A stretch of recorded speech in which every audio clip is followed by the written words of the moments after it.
എല്ലാവർക്കും നമസ്കാരം. വളരെ സന്തോഷകരമായ ഒരു സായാഹ്നത്തിലാണ് നമ്മളുള്ളത്. കുറേയേറെ വ്യത്യസ്തമായ ഒരു പരിപാടിയുമാണ് നമ്മൾ മുന്നിൽ നടക്കാൻ പോകുന്നത്.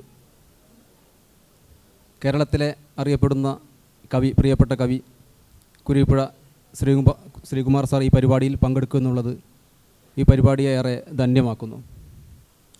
അതുപോലെ തന്നെ നമ്മുടെ പ്രിയങ്കരനായ ആർസിയും ഈ പരിപാടിയിൽ നമ്മോടൊപ്പം ചേരുകയാണ്. ഹിന്ദുത്വയെ ആർക്കാണ് പേടി എന്നുള്ളതാണ് നമ്മുടെ ഇന്ന് സംസാരിക്കുന്ന വിഷയം. ഈ വിഷയത്തോടൊപ്പം കുരീപ്പുഴ സാർ, ശ്രീകുമാർ സാർ കുറച്ച് കവിതകൾ കൂടി ചെല്ലുമെന്ന് ഞാൻ പ്രതീക്ഷിക്കുകയാണ്. അതും കൂടി കൂടിയാൽ ഈ പരിപാടി ഗംഭീരമാവുകയുള്ളൂ. അപ്പോൾ എന്നെ സംബന്ധിച്ച് ഈ രണ്ടുപേരോടൊപ്പം ഇരിക്കുന്നത് വളരെ സന്തോഷത്തോട് കൂടിയിട്ടാണ്. കാരണം ആർസി ഒരു കോളേജ് അധ്യാപകനായി ജീവിതം തുടർന്നുകൊണ്ടിരിക്കുമ്പോൾ ഒരുപക്ഷെ യാദൃച്ഛികമായിട്ട് ഒരു ലാപ്ടോപ്പ് നോക്കി കേരളത്തിൽ അങ്ങോളം ഇങ്ങോളം നാസ്തികനായ ദൈവത്തിൻ്റെ പ്രസൻറ്റേഷനുമായി പോയിക്കൊണ്ടിരിക്കുന്ന സമയത്ത് ആ തുടക്കം മുതൽ തന്നെ അദ്ദേഹവുമായിട്ട് ഞാൻ പരിചയപ്പെട്ടിട്ടുണ്ട്. ആ ബന്ധം ഇന്നും തുടരുകയാണ്.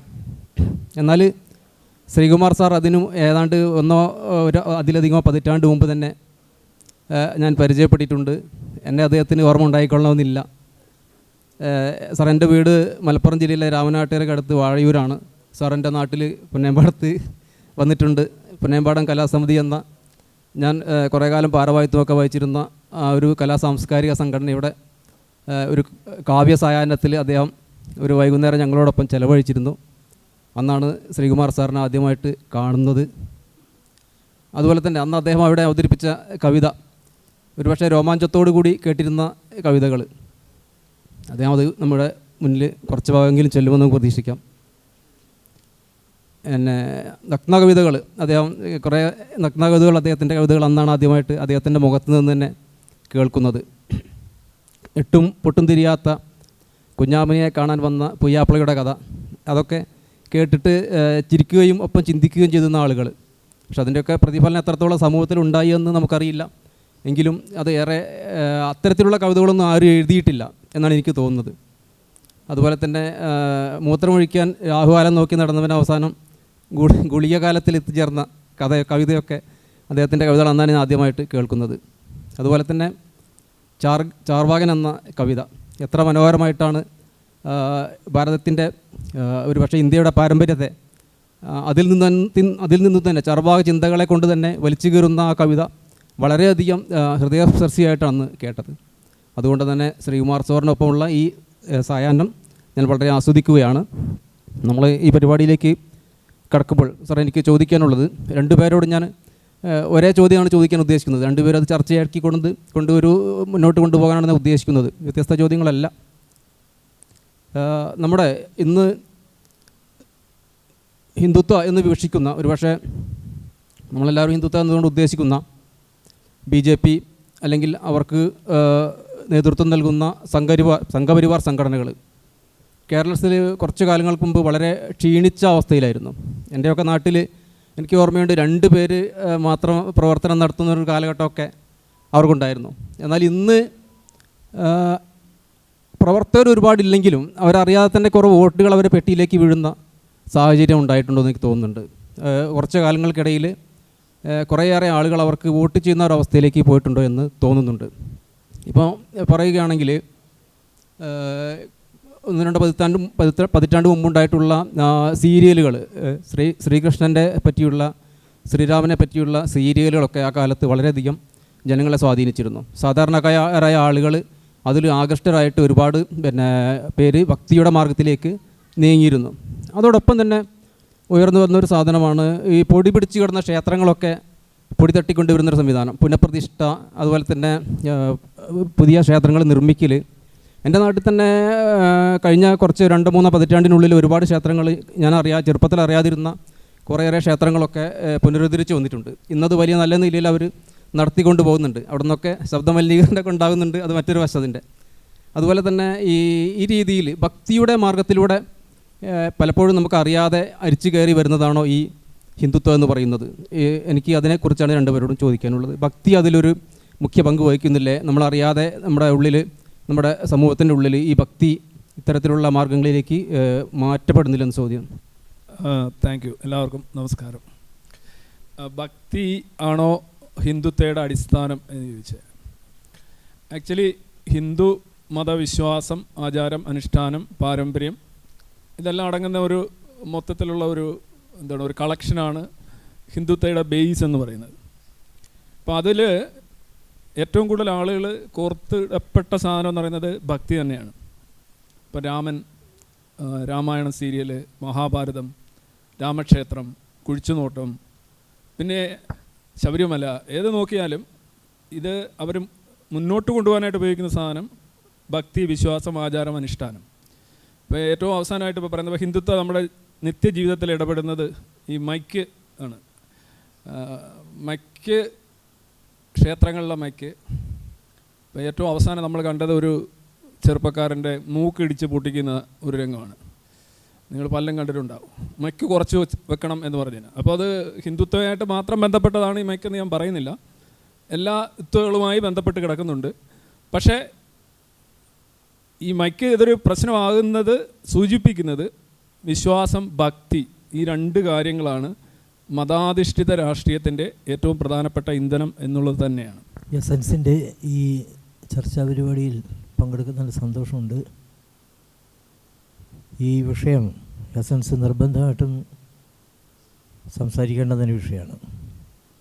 അതിന് കാരണം എസൻസിനെ കുറിച്ച് വ്യാപകമായ ഒരു പരാതിയുള്ളത് നിങ്ങൾ തീവ്ര ഹിന്ദുത്വത്തെ രഹസ്യമായിട്ട് അനുകൂലിക്കുന്നവരാണ് എന്നുള്ളതാണ്. തീർച്ചയായിട്ടും ഒരു എത്തിസ്റ്റിനെ സംബന്ധിച്ചുള്ള ഒരിക്കലും അങ്ങനെ ആകാൻ സാധ്യമല്ല. ഞാനൊരു എത്തിസ്റ്റാണ്. ഞാൻ 100 കണക്കിന് തവണ വായിച്ചിട്ടുള്ള ഒരു പുസ്തകമാണ് ഭഗവത്ഗീത. എൻ്റെ മുത്തച്ഛൻ ട്രാൻസ്ലേറ്റ് ചെയ്ത ഭഗവത്ഗീതയാണ്. അത് ഒരധ്യായം വായിച്ചെങ്കിൽ മാത്രമേ എനിക്ക് രാത്രി ചോറ് തരത്തുള്ളായിരുന്നു. അതുകൊണ്ട് ഒരു ദിവസം ഒരധ്യായം വായിക്കും, അത്താഴം കഴിക്കും.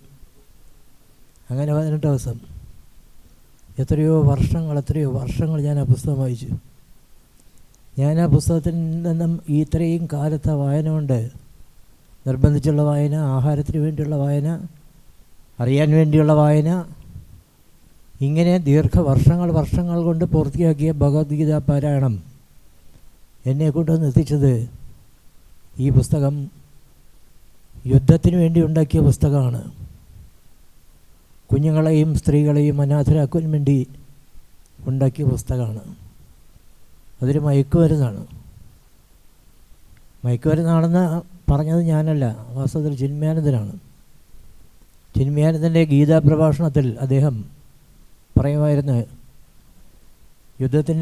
യുദ്ധകളത്തിൽ നടുക്ക് നിൽക്കുന്ന അർജുനൻ, തേരിൽ മോഹാലസ്യപ്പെട്ട് വീഴുന്ന അർജുനൻ, അതിനു മുമ്പ് അദ്ദേഹം കാണുന്ന അപ്പുറം നിൽക്കുന്ന ആളുകൾ, ബന്ധുക്കൾ, സുഹൃത്തുക്കൾ, ഇവരെല്ലാവരെയും കൊന്നിട്ട് എനിക്ക് രാജ്യം ഭരിക്കേണ്ട കാര്യമില്ല, എനിക്ക് ഈ യുദ്ധത്തിൽ വിജയം വേണ്ട എന്ന് പറഞ്ഞിട്ട് മനസ്സാക്ഷി അവശേഷിക്കുന്ന അർജുനൻ തളർന്ന് വീഴുകയാണ്. പിന്നീട് ചിന്മയാനന്ദൻ പറയുന്നതാണിത്. അർജുനൻ്റെ തോളിൽ തട്ടി എഴുന്നേൽപ്പിച്ചു. എന്നിട്ട് അദ്ദേഹം ഒരു പാനീയം കൊടുക്കാനായിട്ട് കൊടുത്തു, കൃഷ്ണൻ. എന്നിട്ട് അർജുനോട് പറഞ്ഞു, Arjun, don't worry, take this Coca Cola എന്ന് പറഞ്ഞു. അർജുനനെ കൃഷ്ണൻ കൊടുത്ത കൊക്കക്കോളയാണ് ഭഗവത്ഗീത. ഞാൻ ആദ്യം തള്ളിക്കളഞ്ഞത് ഭഗവത്ഗീതയാണ്. ഭഗവത്ഗീത യുദ്ധത്തിന് പ്രേരിപ്പിക്കുന്നൊരു പുസ്തകമാണ്. ഞാൻ ഏറ്റവും കൂടുതൽ വേദനിക്കുന്ന ചാതുർവർണ്ണത്തെ, ജാതി വ്യവസ്ഥയെ ന്യായീകരിക്കുന്നൊരു പുസ്തകമാണ്. അതുകൊണ്ട് ആദ്യം ഇന്ത്യൻ എത്തിസ്റ്റ് ആദ്യം ചെയ്യേണ്ടുന്നത് ഭഗവത്ഗീതയെ തള്ളിക്കളയുക എന്നുള്ളത് തന്നെയാണ്. ആ ഭഗവത്ഗീതയെ നമുക്ക് തള്ളിക്കളയേണ്ടതായിട്ടുണ്ട്. എസൻസിൻ്റെ മീറ്റിങ്ങിനെ വിളിച്ചപ്പോൾ എന്നോട് ഒരുപാട് ആളുകൾ പറഞ്ഞു, അത് പോകരുത്, കുറേ പ്രശ്നങ്ങളുള്ള സംഘടനയാണ് എന്ന് പറഞ്ഞു. ഞാൻ പറഞ്ഞു, എനിക്ക് ആ രവിചന്ദ്രനെ വളരെ കാലമായിട്ട് അറിയാം. അദ്ദേഹത്തെ ഒരു എത്തിസ്റ്റ് എന്നുള്ള നിലയ്ക്കല്ല ഞാൻ ആദ്യം പരിചയപ്പെടുന്നത്. അദ്ദേഹത്തിന് ഒരു പുസ്തകം വായിച്ചിട്ടാണ്, ആദാമിൻ്റെ പാലം എന്ന അസാധാരണ ഒരു പുസ്തകം വായിച്ചിട്ടാണ് ഞാൻ രവിചന്ദ്രനെ പരിചയപ്പെടുന്നത്. പിന്നെ എത്രയോ സന്ദർഭങ്ങളായിട്ട് അതിനറിയാം. പിന്നെ ഇതിൻ്റെ പ്രധാന പ്രവർത്തകയായിട്ടുള്ള മനുജ മൈത്രി, കുഞ്ഞായിരുന്ന കാലം തൊട്ടേ എനിക്കറിയാം. അതിൻ്റെ വളർച്ചകൾ, അതിൻ്റെ വിദ്യാഭ്യാസ കാലം, അതിൻ്റെ വിവാഹം, ഇതെല്ലാം എനിക്കറിയാം. ഒരിക്കലും ആ കുട്ടിയൊക്കെ നേതൃത്വം നൽകുന്ന ഒരു പ്രസ്ഥാനത്തിന് ഈ ഹിന്ദു തീവ്രവാദികളുടെ പിന്നിൽ നിൽക്കാൻ സാധ്യമല്ല. ഇനി അങ്ങനെയാണെങ്കിൽ തന്നെ എനിക്ക് അവരോട് സംസാരിക്കാനുണ്ട് എന്ന് പറഞ്ഞിട്ടാണ് ഞാൻ എസൻസിൻ്റെ അവാർഡ് വാങ്ങിക്കാനായിട്ട് അവിടെ വന്നത്. അതുകൊണ്ട് ഏറ്റവും ഉചിതമായൊരു കാര്യമാണ് നിങ്ങൾ ഈ നടന്ന ചർച്ച. നിങ്ങൾ എത്തിഷ്ടികളാണെങ്കിൽ ആദ്യം നിങ്ങൾ തള്ളിപ്പറയേണ്ടത് നിങ്ങളുടെ മതഗ്രന്ഥത്തെയാണ്. നിങ്ങൾ ജന്മം കൊണ്ട് ആകസ്മികമായിട്ട് ജനിച്ചത് ഹിന്ദുമത വിശ്വാസങ്ങൾ പിന്തുടരുന്ന ഒരു കുടുംബത്തിലാണെങ്കിൽ ആ ഹിന്ദുമതത്തെയാണ് നിങ്ങൾ ആദ്യം തള്ളിക്കളയേണ്ടത്. ഞാനിത് തള്ളിക്കളഞ്ഞ ഒരാൾ എന്നുള്ള നിലയ്ക്കാണ് ഞാൻ നിങ്ങളോട് പറയുന്നത്, വിശ്വാസത്തോട് പറയാം. നമ്മൾ ആദ്യം തള്ളിക്കളയേണ്ട പുസ്തകം ഭഗവത്ഗീതയാണ്. ഭക്തി തന്നെയാണ് ഇതിന് പിന്നിലുള്ള കാര്യം. ഇപ്പോൾ രവിചന്ദ്രൻ്റെ വീടിൻ്റെ എതിരെയും എൻ്റെ വീട്ടിനെതിരെയും എല്ലാം നടക്കുന്ന ഒരു കേസ് മൈക്കാണ്, ഉച്ചഭാഷണി. എല്ലാ സർക്കാർ ഉത്തരവുകളും ഈ സിസ്റ്റത്തിനെതിരാണ്, ഈ ഉച്ചഭാഷണി പ്രവർത്തിപ്പിക്കുന്നതിനെതിരാണ്. സുപ്രീം കോടതി ഉത്തരവുകൾ, ഹൈക്കോടതി ഉത്തരവുകൾ, ഹോം ഡിപ്പാർട്ട്മെൻറ്റ് ഉത്തരവുകൾ, വിദ്യാഭ്യാസ വകുപ്പിൻ്റെ ഉത്തരവുകൾ, ബാലാവകാശ കമ്മീഷൻ്റെ ഉത്തരവുകൾ, എല്ലാ ഉത്തരവുകളും അവർക്കെതിരാണ്. കോടതി, വിദ്യാഭ്യാസ സ്ഥാപനങ്ങൾ, ആശുപത്രികൾ, ഓഫീസുകൾ, മതസ്ഥാപനങ്ങൾ, ആരാധനാലയങ്ങൾ, ഇതൊന്നും തന്നെ, ഇതെല്ലാം നിശബ്ദ മേഖലയാണ് നിയമം അനുസരിച്ച്. അവിടെ മൈക്ക് പ്രവർത്തിപ്പിക്കരുത് എന്ന് മാത്രമല്ല, അതിൻ്റെ 100 മീറ്റർ ചുറ്റളവിൽ മൈക്ക് ഉച്ചഭാഷണി ഉപയോഗിക്കാനേ പാടില്ല. ആ നിയമത്തെയും എല്ലാ ഉത്തരവുകളെയും ലംഘിച്ചുകൊണ്ടാണ് കേരളത്തിലെ ആരാധനാലയങ്ങളിൽ ഇപ്പോൾ ഈ മൈക്ക് പ്രവർത്തിപ്പിച്ച് മനുഷ്യനെ ബുദ്ധിമുട്ടിപ്പിക്കുന്നത്. ക്രിസ്മസ് പരീക്ഷ ആരംഭിച്ചിരിക്കുകയാണ്. നമ്മുടെ കുഞ്ഞുങ്ങളെങ്ങനെ പഠിക്കും? കിടപ്പ് രോഗികൾ എന്ത് ചെയ്യും? എന്നെപ്പോലെ എഴുതുന്നവർ, അവർക്ക് എഴുതേണ്ടതായിട്ടുണ്ട്. ഞാൻ എല്ലാ ദിവസവും രാവിലെ 4:30 മണിക്ക് എഴുന്നേൽക്കുന്ന ആളാണ്. 4:30 മണിക്ക് എഴുന്നേറ്റ് വായിച്ചിട്ട് ഞാൻ വായിക്കുന്നതിൽ എനിക്ക് ഏതെങ്കിലും രീതിയിൽ എന്നെ സ്പർശിക്കുന്ന ഒരു കവിത 5 മണിക്ക് ഞാൻ ഫേസ്ബുക്കിൽ പോസ്റ്റ് ചെയ്യാറുണ്ട് കഴിഞ്ഞ 14 വർഷമായിട്ട്. ഇതൊന്നും നടക്കുന്നില്ല. ഇതിന് പിന്നിൽ പ്രവർത്തിക്കുന്ന ഭക്തിയാണ്. എല്ലാ നിയമങ്ങളെയും ലംഘിക്കുവാൻ അവരെ പ്രേരിപ്പിക്കുന്നത് ഭക്തിയോടുള്ള അമിതവിശ്വാസം, സമ്പത്തിനോടുള്ള അമിതവിശ്വാസം. എന്തുകൊണ്ടാണ് ഇങ്ങനെ ഉച്ചത്തിൽ ഈ വയ്ക്കുന്നതെന്ന് ഞാൻ ചോദിച്ചിട്ടുണ്ട്. അപ്പോൾ എൻ്റെ ഭാരവാഹി എന്നോട് പറഞ്ഞത്, ഓരോ ദിവസവും നടന്ന ചെറപ്പ് ഇതിന് വേണ്ടി ആളുകൾ സംഭാവന ചെയ്യുന്നുണ്ട്, അവരുടെ വീട്ടിൽ കേൾക്കണം. അയാൾ സംഭാവന എന്ന ആൾ ഗൾഫിലാണെങ്കിൽ ഗൾഫിൽ കേൾക്കണം. അതാണ് പ്രശ്നം. ഇതിലേക്ക് അവരെ നയിക്കുന്ന ഈ ഭക്തിയാണ്. ഭക്തി മനുഷ്യന് ആവശ്യമില്ലാത്തൊരു സാധനമാണ്. വ്യക്തികളെ ഭക്തിയോടെ കാണാതിരിക്കുക, ഈശ്വരന്മാരെ ഭക്തിയോടെ കാണാതിരിക്കുക, ലോകത്തെ ഭക്തിയോടെ കാണാതിരിക്കുക. ഭക്തി വിനയവും രണ്ടാണ്. ലോകത്തെ നമ്മൾ വിനയത്തോടെ കാണണം. രവിചന്ദ്രനെ വിനയത്തോടെ കാണണം, സുശീലിനെ വിനയത്തോടെ കാണണം, ഏത് കുഞ്ഞിനെയും വിനയത്തോടെ കാണണം. അതും ഭക്തിയും തമ്മിൽ വ്യത്യാസമുണ്ട്. നിങ്ങൾ ആലോചിച്ച് നോക്കൂ, ഇന്ന് കേരളത്തിലുള്ള ഈ വലിയ ശബ്ദ കോലാഹലങ്ങൾ എല്ലാം സംരക്ഷിക്കുന്നത് സംഘപരിവാറാണ്. ആലോചിച്ച് നോക്കൂ. എനിക്കെതിരെ എൻ്റെ നാട്ടിൽ മുഴുവൻ പോസ്റ്റർ എഴുതിയിട്ടുണ്ട്. ആ പോസ്റ്റർ കണ്ട് ഞാൻ ഭയങ്കര ചിരിച്ചുപോയി. കരിങ്ങന്നൂർ, ശ്രീ ഭദ്രകാളി, ചാമുണ്ഡി, 3 പേരാ. ഭദ്രകാളി, ചാമുണ്ഡി, പിന്നെ ഒന്നുമുണ്ട് ഭുവനേശ്വരി ക്ഷേത്രത്തിലെ പൂജാ കർമ്മങ്ങൾ പോലീസിനെ ഉപയോഗിച്ച് നിരന്തരം തടഞ്ഞുകൊണ്ടിരിക്കുന്ന കുര്യപ്രാശ്രയമാറിൻ്റെ കുത്സിത പ്രവൃത്തികൾക്കെതിരെ പ്രതികരിക്കുമോ ഭക്തജനങ്ങളെ? ഇത് കണ്ട് ഞാൻ ചിരിച്ചുപോയി. കാര്യം ആ ഭഗവതിക്ക് എന്നെ നിയന്ത്രിക്കാനുള്ള ഒരു കഴിവില്ല എന്നല്ലേ പറയുന്നത്. അതുകൊണ്ടല്ലേ ഈ നാട്ടുകാരോട് പറയുന്നത്, നിങ്ങളെങ്കിലും പോയി എന്ന് ചോദിക്കൂ അയാളോട്, ഭഗവതിയോ ചോദിക്കില്ല എന്ന് പറയാം. ഇത് വായിക്കുന്ന ആൾ ഒരു കാരണവശാലും ഈ അമ്പലത്തിൽ പോവുകയോ 10 പൈസ അവിടെ ഇടുകയോ ചെയ്യില്ല. എന്നെപ്പോലെ ഒരു പാവപ്പെട്ട 10-20 ഈ സീനിയർ സിറ്റിസനായ ഒരുപാട് രോഗങ്ങളുള്ള ഒരു പാവപ്പെട്ട മനുഷ്യനെ ഞാൻ, എന്നെപ്പോലും ഒന്ന് നേരെയാക്കാൻ കഴിയാത്ത ഈ ഭഗവതി എങ്ങനെയാണ് നമുക്ക് ഭാഗ്യവര ടിക്കറ്റ് അടുപ്പിക്കുന്നത്? ഒരിക്കലും സാധ്യമല്ല. അപ്പോൾ അവർക്കെതിരെയുള്ളൊരു പോസ്റ്ററാണ് അവർ തന്നെ ചെയ്തിരിക്കുന്നത്. ഭക്തിയാണ് ഇതിൻ്റെ പിന്നിലുള്ള വികാരം.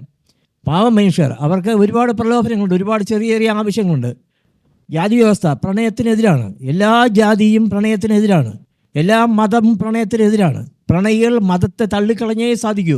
കാര്യം പ്രണയത്തിന് നമ്മുടെ ശരീരത്തിൽ പ്രവർത്തിക്കുന്ന ഹോർമോൺ വലിയ പങ്കുണ്ട്. അങ്ങനെയൊക്കെയാണ് നമ്മൾ പ്രണയത്തിൽപ്പെടുന്നത്. പ്രണയത്തിൽപ്പെടുന്ന ഒരാളിനെ ജാതിയും മതമൊന്നും പ്രശ്നമല്ല. പക്ഷേ മതം സമ്മതിക്കില്ല. നിന്നെപ്പോലെ നിന്നെ അയൽക്കാരുടെ സ്നേഹിക്കുക എന്ന് കത്തോലിക്ക സഭ പറഞ്ഞാൽ അതിൻ്റെ അർത്ഥം നിന്നെപ്പോലെ കത്തോലിക്കനായിട്ടുള്ള ഒരാളെ മാത്രം സ്നേഹിക്കുക എന്നാണ്. എല്ലാ മനുഷ്യനെയും സ്നേഹിക്കുക എന്ന് അർത്ഥമില്ല. അപ്പോൾ ഭക്തിയും മതവും തന്നെയാണ് ഇതിൻ്റെ പിന്നിൽ പ്രവർത്തിക്കുന്നത്. ഇതാണ് സംഘപരിവാർ ഇന്ത്യൻ ജനതയ്ക്ക് എതിരെ ഇന്ന് പ്രയോഗിച്ച് ഏതാണ്ട് വിജയിച്ചു എന്നവർ കരുതിക്കൊണ്ടിരിക്കുന്ന അങ്ങനെ ആത്യന്തിക വിജയമൊന്നും ഉണ്ടാകത്തില്ല. നാരായണ ഗുരുവിൻ്റെ മണ്ണാണ് ഇതെങ്കിൽ, അയ്യങ്കാളിയുടെ മണ്ണാണ് ഇതെങ്കിൽ, അയ്യാവയ്യുണ്ടരുടെ മണ്ണാണ് ഇതെങ്കിൽ, അങ്ങനെ ഈസി ആയിട്ട് ആരും ജയിക്കാനൊന്നും പോകുന്നില്ല. ആത്യന്തികമായി വിജയം പ്രിയപ്പെട്ടവരെ നിങ്ങൾക്ക് തന്നെയാണ്. അപ്പോൾ സാർ നമ്മൾ പറഞ്ഞു പിന്നെ ഈ BJP അല്ലെങ്കിൽ സംഘപരിവാർ കളിച്ചുകൊണ്ടിരിക്കുന്ന ഈ വർഗീയ ധ്രുവീകരണത്തിൻ്റെ കളികളെക്കുറിച്ച്. ദീർഘകാലാടിസ്ഥാനത്തിൽ സംഘപരിവാർ ലക്ഷ്യം വയ്ക്കുന്നത് ഒരു മതരാഷ്ട്രമാണ്. അതിനു വേണ്ടിയിട്ട് അവർ ഈ മതധ്രുവീകരണം, വർഗീയ കളികൾ ഒക്കെ കളിച്ചുകൊണ്ടിരിക്കുന്നുണ്ട്. എന്നാൽ ഇവരെ എതിർക്കുന്ന രാഷ്ട്രീയ കക്ഷികൾ പലപ്പോഴും ഇവരെ രാഷ്ട്രീയപരമായിട്ട് എതിർക്കുന്നു എന്ന് പറയുന്ന കക്ഷികൾ, അതാരാണെങ്കിലും, ഇപ്പോൾ കമ്മ്യൂണിസ്റ്റുകാരാണെങ്കിലും കോൺഗ്രസ്സുകാരാണെങ്കിലും ഏത് പാർട്ടിക്കാരാണെങ്കിലും, അവരും ഇവരുടെ ഈ രാഷ്ട്രീയത്തെ, കക്ഷി രാഷ്ട്രീയത്തെ എതിർക്കുമ്പോഴും ഇവർ മുന്നോട്ട് വെക്കുന്ന വിശ്വാസ രാഷ്ട്രീയത്തെ എതിർക്കാൻ അവർക്ക് പറ്റുന്നില്ല. ഇപ്പോൾ ഒരു പക്ഷേ ഈ ചക്കവിളഞ്ഞയിൽ ഈച്ച വെട്ടുന്നത് പോലെ ഈ വർഗീയ ധ്രുവീകരണത്തിൻ്റെ കാലഘട്ടത്തിൽ അവരെല്ലാവരും അതിലേക്ക് ഒട്ടിപ്പോവുകയാണ്. അതല്ലെങ്കിൽ ഒരു കുഴിയാന കുഴി കുഴിച്ചതുപോലെ അതിൻ്റെ വക്കത്തൂടെ പോകുന്നവരെല്ലാം അതിലേക്ക് വീഴുന്നത് പോലെ എല്ലാ രാഷ്ട്രീയ പാർട്ടികളും ഏറിയും കുറഞ്ഞുമൊക്കെ ഈ വർഗീയ ധ്രുവീകരണത്തിലേക്ക്, വർഗീയത പറഞ്ഞ് വോട്ട് പിടിക്കുന്നതിലേക്ക് എത്തുന്നു. ഇത് എവിടേക്കാണ് ഈ നമ്മളെ കൊണ്ടുപോകുന്നത്? ഇത്തരത്തിൽ മുന്നോട്ട് പോയിട്ടുണ്ടെങ്കിൽ ഇന്ത്യയുടെ ഗതി എന്തായിരിക്കും? RC എന്താണ് പറയാനുള്ളത്?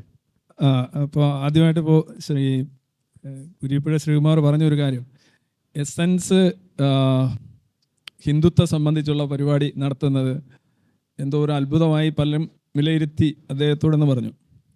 അതിൻ്റെ ഒരു രസം എന്ന് പറഞ്ഞു കഴിഞ്ഞാൽ, ഹിന്ദുത്വയെ വിമർശിച്ചുകൊണ്ട് കേരളത്തിൽ പരിപാടികൾ നടത്തുന്ന ഏക പ്രസ്ഥാനം എസൻസ് ഗ്ലോബൽ മാത്രമാണ്. അതൊരു കോൾഡ് ഫാക്റ്റാണ്. പലരും പരിപാടികൾ നടത്തുന്നത് എസൻസ് ഗ്ലോബൽ ഹിന്ദുത്വത്തെ വിമർശിച്ചത് അത്രയ്ക്കങ്ങോട്ട് ശരിയായില്ല, അതുകൊണ്ട് ഞങ്ങൾ എസൻസ് ഗ്ലോബലിനെ വിമർശിക്കുന്നു എന്ന് പറഞ്ഞുള്ള പരിപാടികളാണ്. മനസ്സിലായി? അതായത് നേരിട്ടല്ല, അടിക്കുന്നവനെ അടിക്കുക. അപ്പോൾ ആരുടെ കൂടെയാണ്? അപ്പം പിന്നെ രാഷ്ട്രീയവും ഈ മതവും വിശ്വാസവും ഒക്കെ രണ്ടായിട്ട് കാണണം. മതം ഉണ്ടാക്കുന്ന പ്രധാനപ്പെട്ട 3 പ്രശ്നങ്ങൾ. ഒന്ന്, മതങ്ങൾക്കിടയിലുള്ള ഭിന്നത, അതുമൂലം ഉണ്ടാകുന്ന കാലുഷ്യങ്ങൾ, സംഘർഷങ്ങൾ, പരസ്പര അവിശ്വാസം, അക്രമം. ഇനി മറ്റൊന്ന്, മതങ്ങളുടെ ഐക്യം എന്ന് പറയുന്നത് വലിയൊരു പ്രശ്നമാണ്. ഉദാഹരണമായിട്ട് ഈ ഉമ്മത്ത് എന്നൊക്കെ പറയുന്ന ഒരു ആശയമുണ്ട്. ഞാനും നീയും ഒരു മതമാണ്, അതുകൊണ്ട് നമ്മൾ ഐക്യപ്പെടണം. അപ്പോൾ നമ്മൾ തമ്മിൽ ഐക്യപ്പെടുമ്പോൾ ബാക്കി വരുന്ന കുറേ മനുഷ്യരുണ്ടാവും, പ്രത്യേകിച്ചും ബഹുസ്വര സമൂഹങ്ങളിൽ. ഇതിന് നമ്മൾ ഇലക്ഷനിൽ ധ്രുവീകരണം എന്ന് പറയും, കൺസോൾട്ടേഷൻ എന്ന് പറയും. മതപരമായ ഐക്യം എന്ന് പറയുന്നത് വലിയ ഭീഷണിയാണ്. മതപരമായ ഭിന്നത എന്ന് പറയുന്നതും വലിയൊരു ഭീഷണിയാണ്, മതങ്ങൾ തമ്മിലടിക്കും. മൂന്നാമതാണ് മതാന്തര ഭിന്നത, അതായത് ഒരു മതത്തിന് ഉള്ളിലുള്ള അവാന്തര ഭിന്ന ഗ്രൂപ്പുകൾ തമ്മിലുള്ള അടി. ഇപ്പോൾ സുന്നി ഷിയ, പ്രൊട്ടസ്റ്റന്റ് കാത്തലിക്, പിന്നെ സുന്നിക്കുള്ളിലുള്ള പല ഗ്രേഡ് സുന്നികൾ, ഷിയയ്ക്കുള്ളിലുള്ള പല ഗ്രേഡ് ഷിയകൾ. ഇന്ന് കഴിഞ്ഞൊരു 50 വർഷം എടുത്ത് നോക്കുകയാണെങ്കിൽ ലോക ചരിത്രത്തിൽ ഏറ്റവും കൂടുതൽ സംഘർഷം നടക്കുന്നത് ഞാൻ ഈ പറഞ്ഞ മൂന്നാമത്തെ വിഭാഗത്തിലാണ്, മതാന്തര ഭിന്നത. അപ്പം മതഭിന്നത, മതപരമായ ഐക്യം, മതാന്തര ഭിന്നത, ഈ 3 കാര്യങ്ങളാണ് യഥാർത്ഥത്തിൽ സംഘപരിവാർ രാഷ്ട്രീയത്തിൻ്റെയും ഹിന്ദുത്വ രാഷ്ട്രീയത്തിൻ്റെയും അടിസ്ഥാനം. പക്ഷെ നമ്മൾ എന്താണ് ഹിന്ദുത്വ രാഷ്ട്രീയം എന്ന് പറഞ്ഞ് ഇവിടെ വെച്ചുകൊണ്ടിരിക്കുന്നത് BJP, CPM, കോൺഗ്രസ് എന്നൊക്കെയാണ്. അത് ഒരു വലിയൊരു കപട നാണയമാണ്. കാരണം ഈ പറയുന്ന എല്ലാ ആളുകളും അടിസ്ഥാനപരമായി, ഇപ്പോൾ ഒരാൾ BJPയിൽ നിന്ന് കോൺഗ്രസിലേക്ക് പോയി, എങ്ങനെയാണ് സാധിക്കുന്നത്? അല്ലെങ്കിൽ കോൺഗ്രസിൽ നിന്ന് BJPയിലേക്ക് പോകുന്നു, CPMൻ്റെ ലോക്കൽ കമ്മിറ്റി സെക്രട്ടറി BJPയിലേക്ക് പോകുന്നു. ഇവരാണ് യഥാർത്ഥത്തിൽ ഹിന്ദുത്വത്തെ പ്രതിരോധിക്കുന്നതും മറ്റ് കാര്യങ്ങളെ പ്രതിരോധിക്കുന്നതും അതിനെ എതിർക്കുകയും ചെയ്യുന്നത്. ഇത് വളരെ ഒരു കള്ളനാണയാണിത്.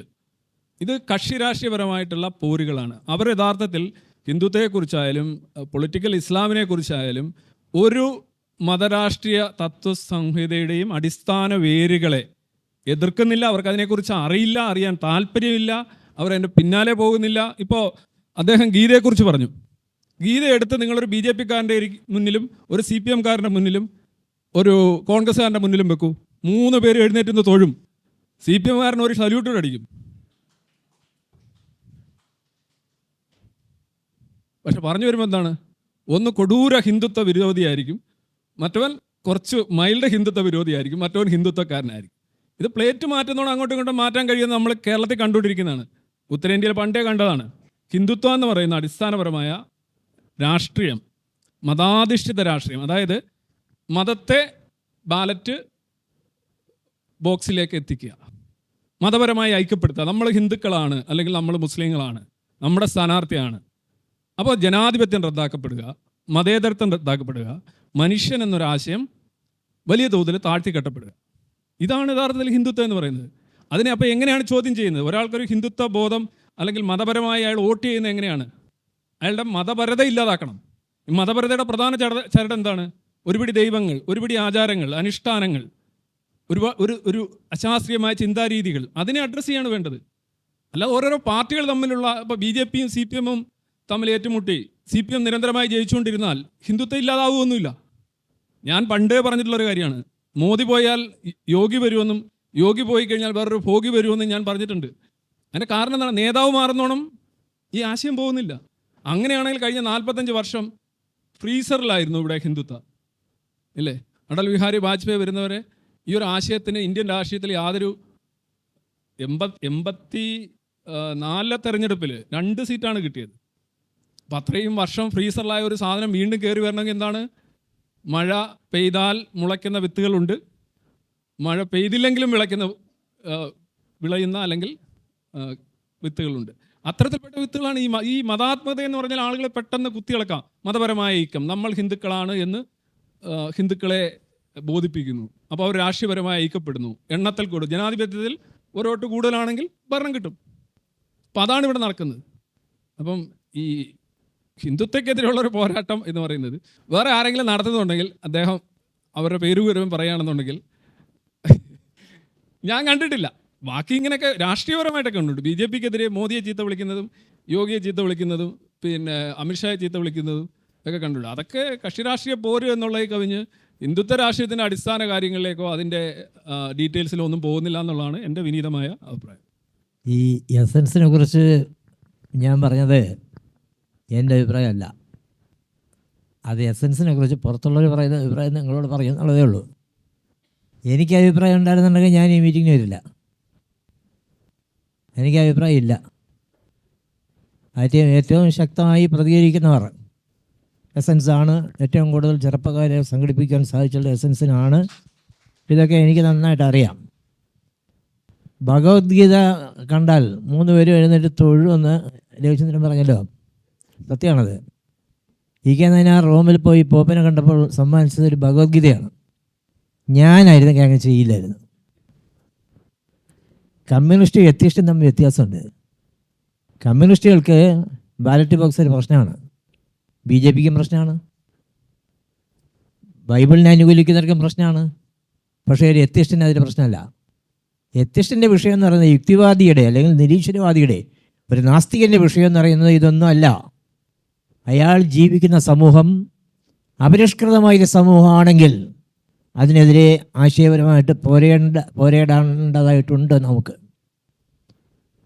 ചരിത്രം എന്നൊരു ചെറിയ കവിതയുണ്ട്. അതിങ്ങനെയാണ്: ചരിത്രം ചാതുർവർണ്ണ്യത്താൽ വിചിത്രം തന്നെ സ്നേഹിത, അതിനാൽ ഈ പൈതൃകത്തെ തോട്ടിലേക്ക് എറിയുന്നു ഞാൻ. ചരിത്രം തോട്ടിൽ വീണപ്പോൾ മത്സ്യജാലം മരിച്ചുപോയി, കുളിച്ച് കേറിയവർക്കെല്ലാം ഗുഹ്യരോഗം പിടിച്ചുപോയി. ഇതാണ് ചരിത്രം. ഈ ചരിത്രത്തെയാണ് നമുക്ക് നിരാകരിക്കേണ്ടതായിട്ടുള്ളത്. വി.ഡി. സവർക്കർ, ജിന്ന, ഇവരൊക്കെ ഈശ്വരനാണ് അവസാന വാക്കെന്ന് കരുതിയവരല്ല. പക്ഷേ അവർക്കൊരു പൊളിറ്റിക്കൽ ലക്ഷ്യമുണ്ട്. സവർക്കറാണെങ്കിൽ കവി കൂടിയാണ്.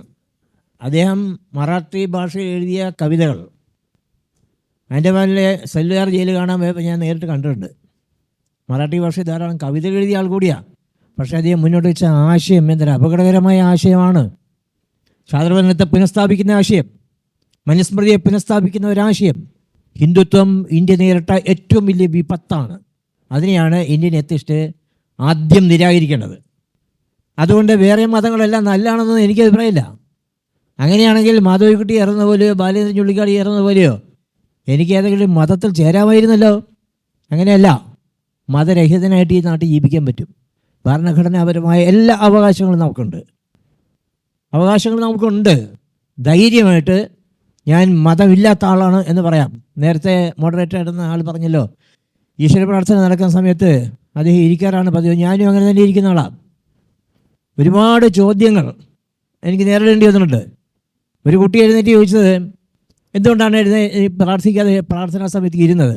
അപ്പം ഞാൻ വിചാരിച്ചത് നിങ്ങളെല്ലാവരും ആത്മാർത്ഥമായിട്ട് പ്രാർത്ഥിക്കുന്നതെന്നാണ്, നിങ്ങൾ എന്നെ എന്ത് ചെയ്ത് നോക്കിയാണോ നിന്നത്? ഞാൻ ആത്മാർത്ഥമായിട്ട് ഇവിടെ ഇരിക്കുകയായിരുന്നു എന്നാണ് പറഞ്ഞത്. അങ്ങനെ നമ്മുടെ നിലപാടുകൾ നമ്മൾ കൃത്യമായിട്ട് പറയണം.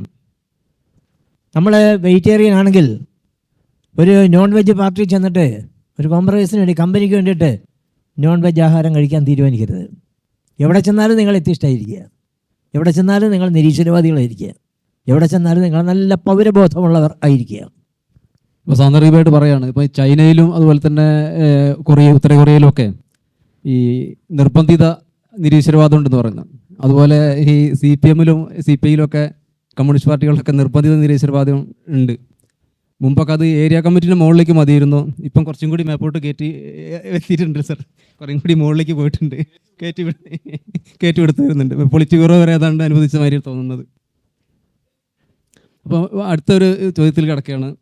നമ്മുടെ ഹിന്ദുത്വ പ്രചാരകർ പ്രധാനമായിട്ട് ഉന്നയിക്കുന്ന ഒരു വാദമുണ്ട്. അതായത് ഇന്ത്യയിലുള്ള മതേതരത്വം അത് ഞങ്ങൾക്ക് ആവശ്യമില്ല, ഞങ്ങൾ കുറച്ചും കൂടി മികച്ച ഒരു ധനാത്മകമായ മതേതരത്വമാണ് ഞങ്ങൾ കൊണ്ടുവരുന്നത്. അതായത് എല്ലാ മതങ്ങൾക്കും തുല്യ പരിഗണന, എല്ലാ മതങ്ങളോടും സമഭാവന, ഈ രീതിയിലുള്ള ഒരു മതേതരത്വം, അതായത് എല്ലാ മതങ്ങളെയും പോഷിപ്പിച്ചുകൊണ്ടുള്ള ഒരു മതേതരത്വമാണ് തങ്ങളുടെ മതേതരത്വം എന്ന് ഇവർ പറയുന്നു. ഒരുപക്ഷെ ഗാന്ധി വിഭാവനം ചെയ്തിരുന്ന മതേതരത്വം ഒരുപക്ഷെ അത്തരത്തിലുള്ളതായിരിക്കുന്നു തോന്നുന്നു. ഇത് സത്യത്തിൽ ഈ ഒരു വാദത്തെ, അതായത് ഇന്ത്യൻ ഭരണഘടന വിഭാവനം ചെയ്യുന്ന മതേതരത്വവും അവരുടേതാണ് കൂടുതൽ മികച്ചത് എന്ന് അവകാശപ്പെടുന്ന മതേതരത്വം തമ്മിൽ ഉള്ള വൈരുദ്ധ്യം, അതിനെ ഏത് രീതിയിലാണ് നോക്കിക്കാണുന്നതെന്ന് അറിയാം. മതേതരത്വത്തെക്കുറിച്ച് പറയും. അന്നേരം ഒരു മിനിറ്റ് ഒരു കാര്യം കൂടെ ഞാനൊന്ന് സൂചിപ്പിച്ചോട്ടെ. ഇപ്പോൾ ഈ രാഷ്ട്രീയവും മതവിശ്വാസവും അല്ലെങ്കിൽ പാരമ്പര്യവും തമ്മിലുള്ള ഒരു ബന്ധം ഞാൻ ഇന്ന് 2 ദിവസമായി കാണുന്നു. എൻ്റെ ഒരു എക്സാക്റ്റ് ഞാൻ ഓർക്കുന്നില്ല. നമ്മുടെ SNDP-യുടെ സെക്രട്ടറി ആയിട്ടുള്ള വെള്ളാപ്പള്ളി നടേശൻ പറഞ്ഞു, ആനയെ ദ്രോഹിക്കുന്നത് തടയണം, കരിമരുന്ന്, കതിനാവെടി, ഇതൊന്നും ശരിയായിട്ടുള്ള കാര്യങ്ങളല്ല, ഇന്നത്തെ സമൂഹമായിട്ട് പൊരുത്തപ്പെടുന്നതല്ല, ഇതിനകത്തൊക്കെ കാലോചിതമായ പരിഷ്കരണം വേണമെന്ന് വെള്ളാപ്പള്ളി നടേശൻ പറഞ്ഞു. ഇത് ശ്രീനാരായണ ഗുരുവിൻ്റെ തത്വങ്ങളുമായിട്ട് ഒത്തുപോകുന്നതല്ല എന്ന് അദ്ദേഹം പറഞ്ഞു.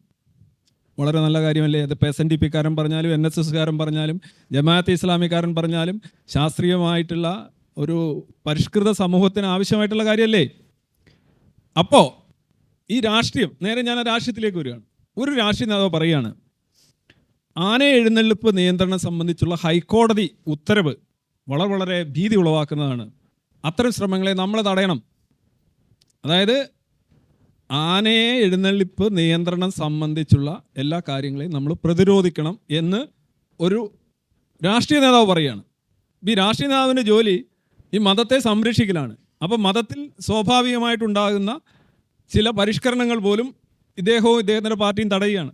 കോൺഗ്രസ് പാർട്ടിയുടെ നേതാവാണ് രമേശ് ചെന്നിത്തല, അടുത്ത മുഖ്യമന്ത്രി ആകും എന്ന് ഒരിക്കൽ പറഞ്ഞിരുന്ന ആളാണ്.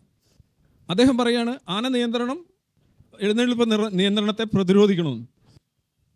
വെള്ളാപ്പള്ളി നടേശൻ ഒരു സമുദായ നേതാവാണ്. പുള്ളിക്കുള്ള ഒരു തിരിച്ചറിവ് ഇദ്ദേഹത്തിന് ഇല്ലാഞ്ഞിട്ടല്ല, മറിച്ച് ഇതാണ് ഞാൻ കപടം എന്ന് പറയാൻ കാര്യം. ഇവരുടെ അധികാര ലബ്ധിക്കായിട്ടാണ് ഇവർ ഇത്തരം സമീപനങ്ങൾ സ്വീകരിക്കുന്നത്.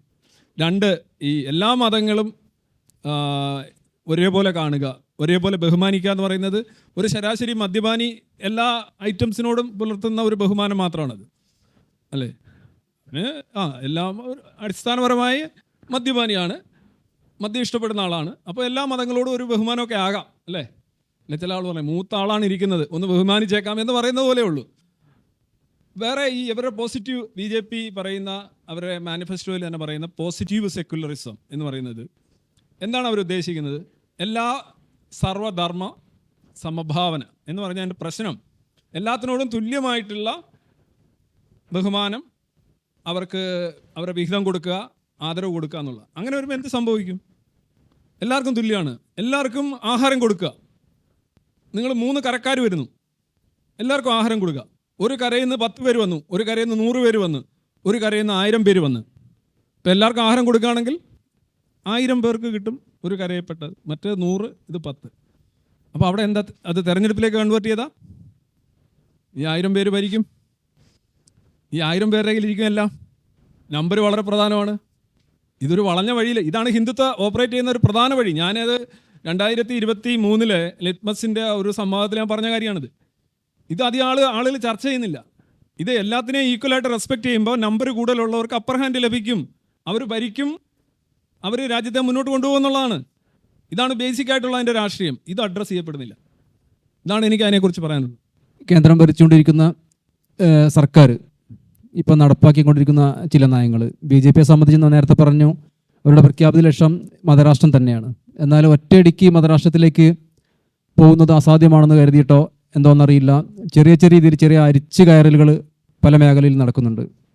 ഉദാഹരണത്തിന് മെഡിക്കൽ രംഗത്തുള്ള ആയുർവേദത്തിനും മറ്റുള്ള ചികിത്സകൾക്കൊക്കെ ഉള്ള പരിഗണന കൂടുതലായിട്ട് കൊടുക്കുന്ന പരിപാടി. അതുപോലെ തന്നെ യോഗ എന്നുള്ള അശാസ്ത്രീയമായിട്ടുള്ള ആ ഒരു രീതിയെ വലിയ ഒരു വലിയ സാധനമായിട്ട് ഉയർത്തിക്കൊണ്ട് വന്നിട്ട് ഇന്ത്യയുടെ ഒരു ദേശീയ പരിപാടിയാക്കി മാറ്റൽ.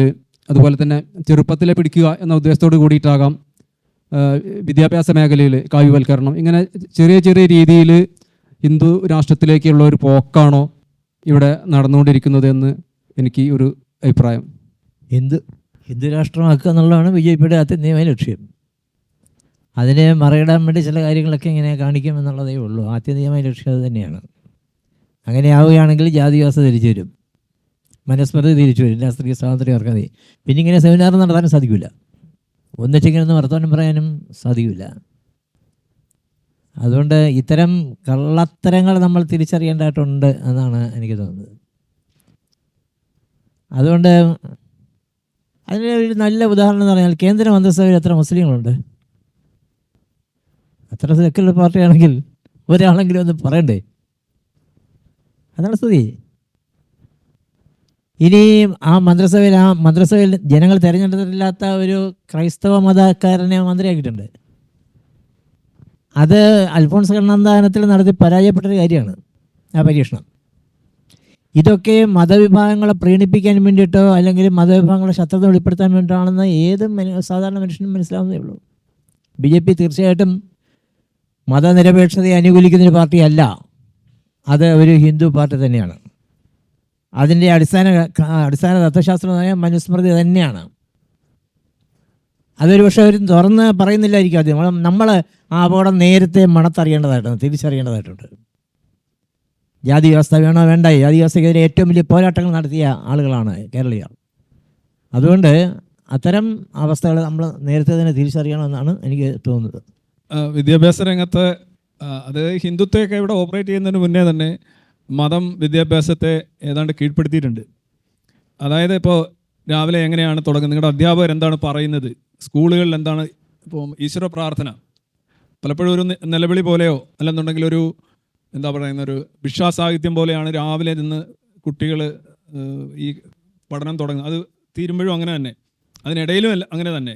ഓണാഘോഷം, പിന്നെ അതുപോലെ തന്നെ ക്രിസ്മസ്, വിഷു എന്തോ ഔട്ട് ഓഫ് സീസൺ വരുന്നതുകൊണ്ട് അത് ആഘോഷിക്കാറില്ല, അത് ഏപ്രിലാണ് വരുന്നത്, പിള്ളേർ വീട്ടിലാണ്. പിന്നെ അത് കഴിഞ്ഞ് എല്ലാ സർവ്വ രീതിയിലുള്ള സംഗതികളുണ്ട്. അവധിക്ക് മേളിൽ അവധി നീട്ടിക്കൊടുക്കുന്നു. ഇപ്പോൾ സൗദി അറേബ്യയിൽ പോലും ഇല്ലാത്തതാണ് നബിദിനം, അവർ പോലും അത് ഹോളിഡേ ആയിട്ട് എടുക്കുന്നില്ല. ഇവിടെ അത് 2 ദിവസമൊക്കെ ആയിട്ട് വന്നിട്ടുണ്ടെന്ന് തോന്നി ചില ദിവസങ്ങളിൽ, എനിക്ക് എൻ്റെ ഓർമ്മ ശരിയാണെങ്കിൽ. അപ്പോൾ ഈ രീതിയിലാണ് കാര്യങ്ങൾ പോവുകയാണ്. മതത്തിൽ എന്താണ് പറഞ്ഞത്, മതം പല രീതിയിലും മതം കൺവേർട്ട് ചെയ്താണ് ശരിക്കും കുട്ടികൾ പഠനം പൂർത്തിയാക്കുന്നത്. അവർക്കൊരു സെക്യുലറായിട്ടുള്ള രീതി പാഠപുസ്തകങ്ങളിലില്ല, അധ്യാപകരുടെ ഭാഗത്തു നിന്നില്ല, ഇൻസ്റ്റിറ്റ്യൂഷൻ്റെ ഭാഗത്തു നിന്നില്ല, സർക്കാരിൻ്റെ ഭാഗത്തു നിന്നില്ല. അതിനെതിരെ ആരെങ്കിലുമൊക്കെ പ്രതികരിക്കുകയാണെന്നുണ്ടെങ്കിൽ അത് അബ്നോർമലായിട്ട് രേഖപ്പെടുത്തുക. അബ്നോർമൽ ആകുക എന്ന് പറഞ്ഞു കഴിഞ്ഞാൽ ഏതൊരു സമൂഹത്തിലും ഒരു കാര്യം അസ്ഥിരപ്പെടണമെങ്കിൽ അതിനെ എതിർക്കുന്ന ആളുകളുടെ എണ്ണം കൂടുകയും അനുകൂലിക്കുന്ന എണ്ണം കുറയുകയും ചെയ്യണം. മതത്തിൻ്റെ ഒരു പ്രശ്നം, മതത്തെ ഞങ്ങൾക്ക് ആർക്കും പിടിച്ചുലയ്ക്കാൻ കഴിയുന്നില്ല എന്നെപ്പോഴും പറയുന്നുണ്ട്. അതിൻ്റെ ഒരു കാരണം എന്ന് പറഞ്ഞു കഴിഞ്ഞാൽ അതിനെ അനുകൂലിക്കുന്ന ആളുകളുടെ എണ്ണം സ്ഥിരമായി നിലനിൽക്കുന്നു, ഏതാണ്ട് എതിർക്കുന്ന ആളുകളുടെ എണ്ണം അതും ഏതാണ്ട് സ്ഥിരമായിട്ട് നിൽക്കുന്നു, ഈ ക്ലോസറ്റിലെ വെള്ളം പോലെ എന്ന് വേണമെങ്കിൽ പറയാം. അപ്പോൾ അവിടെ ഒരു മാറ്റം ഉണ്ടാവുന്നില്ല. ഈ മാറ്റം ഉണ്ടാവുക ഒരുപാട് സമയം കഴിഞ്ഞ് മാറ്റം ഉണ്ടാവുക, അങ്ങനെ ഒരുപാട് രാജ്യങ്ങളിൽ ഉണ്ടായിട്ടുണ്ട്. ഇപ്പോൾ യൂറോപ്യൻ രാജ്യങ്ങളിലെല്ലാം തന്നെ ആ ഒരു ചരിത്രം അത് തന്നെയാണ് പറയുന്നത്. കുരിശ് യുദ്ധങ്ങൾ നടത്തിയ രാജ്യമാണ് യൂറോപ്പിലെ പല രാജ്യങ്ങളും. പക്ഷെ ആ ഒരു സംഗതി ഇവിടെ ഉണ്ടായിട്ടില്ല. അതുകൊണ്ട് തന്നെ നമ്മുടെ വിദ്യാഭ്യാസം ബേസിക്കലി ഈവൻ ഞാൻ അതിനകത്ത് പറയാൻ ഉദ്ദേശിക്കുന്ന ഒരു കാര്യം, ഈ കാലിൽ വീഴൽ, ഭക്തിയെക്കുറിച്ച് പറഞ്ഞു. ഈ സംഗതിയൊക്കെ പഠിച്ചുകൊണ്ട് പോകുന്ന കുട്ടികൾ രാഷ്ട്രീയത്തിൽ കയറി. രാഷ്ട്രീയം എന്ന് പറഞ്ഞാൽ എന്താണ്? ആക്ച്വലി രാഷ്ട്രീയം ഇതിൻ്റെ എല്ലാം ഒരു പ്രൊജക്ഷനാണ്. നിങ്ങൾ പള്ളിക്കൂടത്തിലും പള്ളിയിലും വീട്ടിലും പഠിച്ച കാര്യമല്ലേ പൊതുവേദി കാണിക്കുന്നത്. അവിടെ മൂന്നിടത്തും മതമുണ്ട്. അപ്പോൾ പിന്നെ പൊതുവേദിയിൽ എങ്ങനെ മതം ഇല്ലാതാവുന്നത്? അതുകൊണ്ടാണ് നമ്മൾ മുന്നോട്ട് വെക്കുന്ന ഒരു മുദ്രാവാക്യം, ഈ മത ഇടങ്ങൾ മതേതരമാവുക, മതേതര ഇടങ്ങൾ മതരഹിതമാവുക, മതരഹിത ഇടങ്ങൾ കൂടുതൽ മാനവികമാവുക എന്ന് പറഞ്ഞാൽ അതൊരു മുദ്രാവാക്യമാണ്. പക്ഷേ നടന്നാൽ കൊള്ളാം, നടക്കണം എന്നാണ് നമ്മളുടെ ആഗ്രഹം. അപ്പോൾ വിദ്യാഭ്യാസത്തിൻ്റെ കാര്യത്തിൽ ഞാൻ ബീയിങ് ഒരു അധ്യാപകൻ എന്ന നിലയിൽ പ്രതീക്ഷ ഇല്ലെന്നൊന്നും പറയുന്നില്ല. പക്ഷേ അവസ്ഥ ഒട്ടും ഗുണകരമല്ല. പ്രത്യേകിച്ച് നമ്മുടെ കുട്ടികളാണ്, വളർന്നു വരുന്ന കുട്ടികളാണ്. അവർക്ക് ഇതിനെക്കുറിച്ച്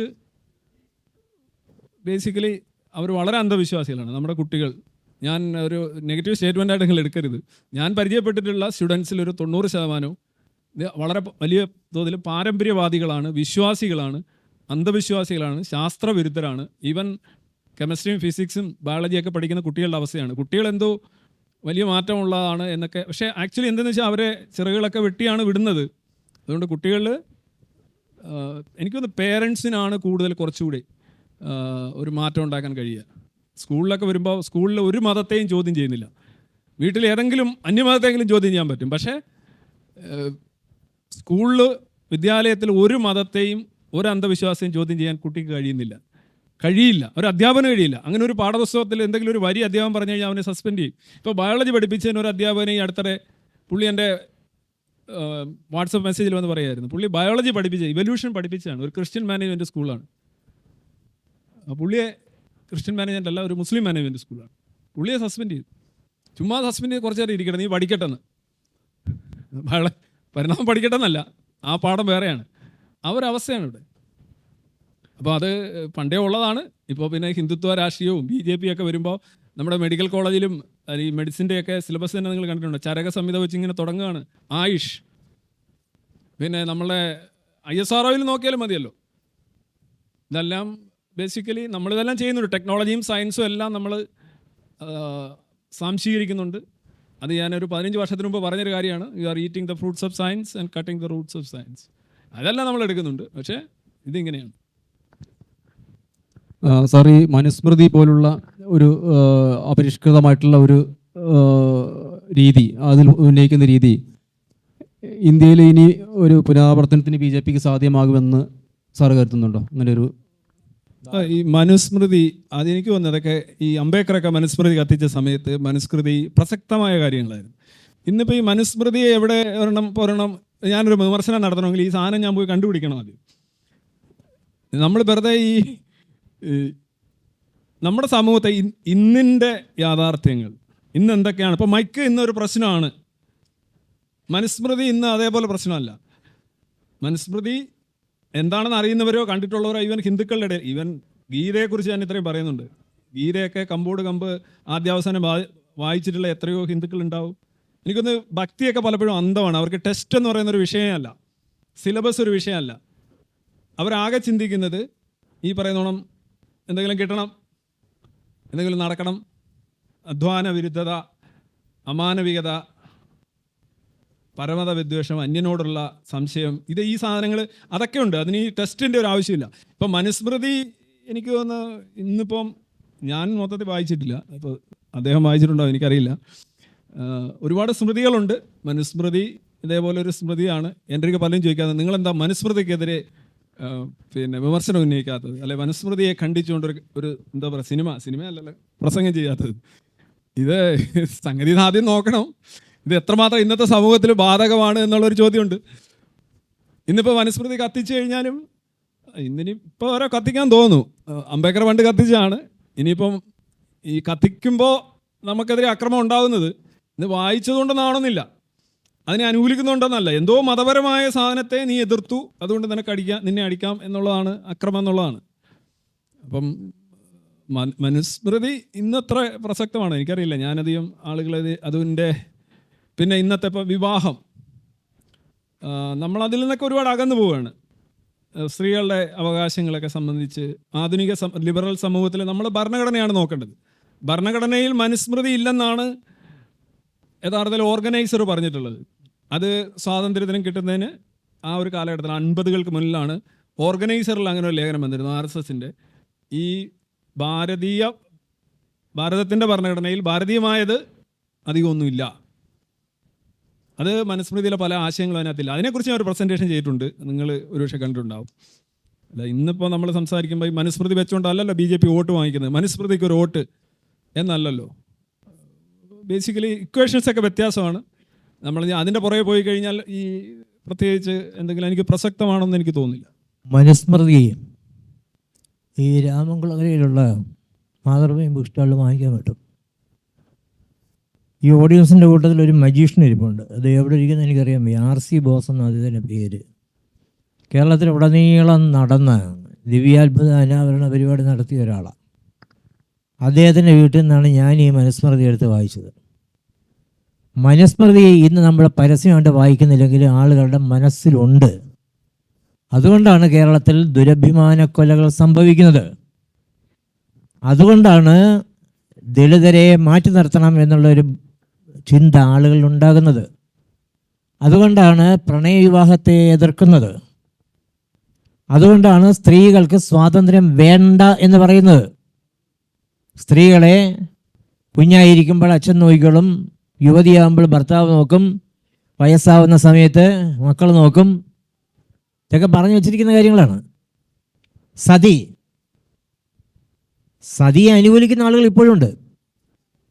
അമ്മയാകുവാൻ യോഗ്യതയുള്ളൊരു സ്ത്രീക്ക് ശബരിമലയിൽ പ്രവേശിക്കാൻ പാടില്ല എന്ന് കരുതുന്ന ആൾക്കാരില്ലേ സമൂഹത്തിൽ ധാരാളമായിട്ട്?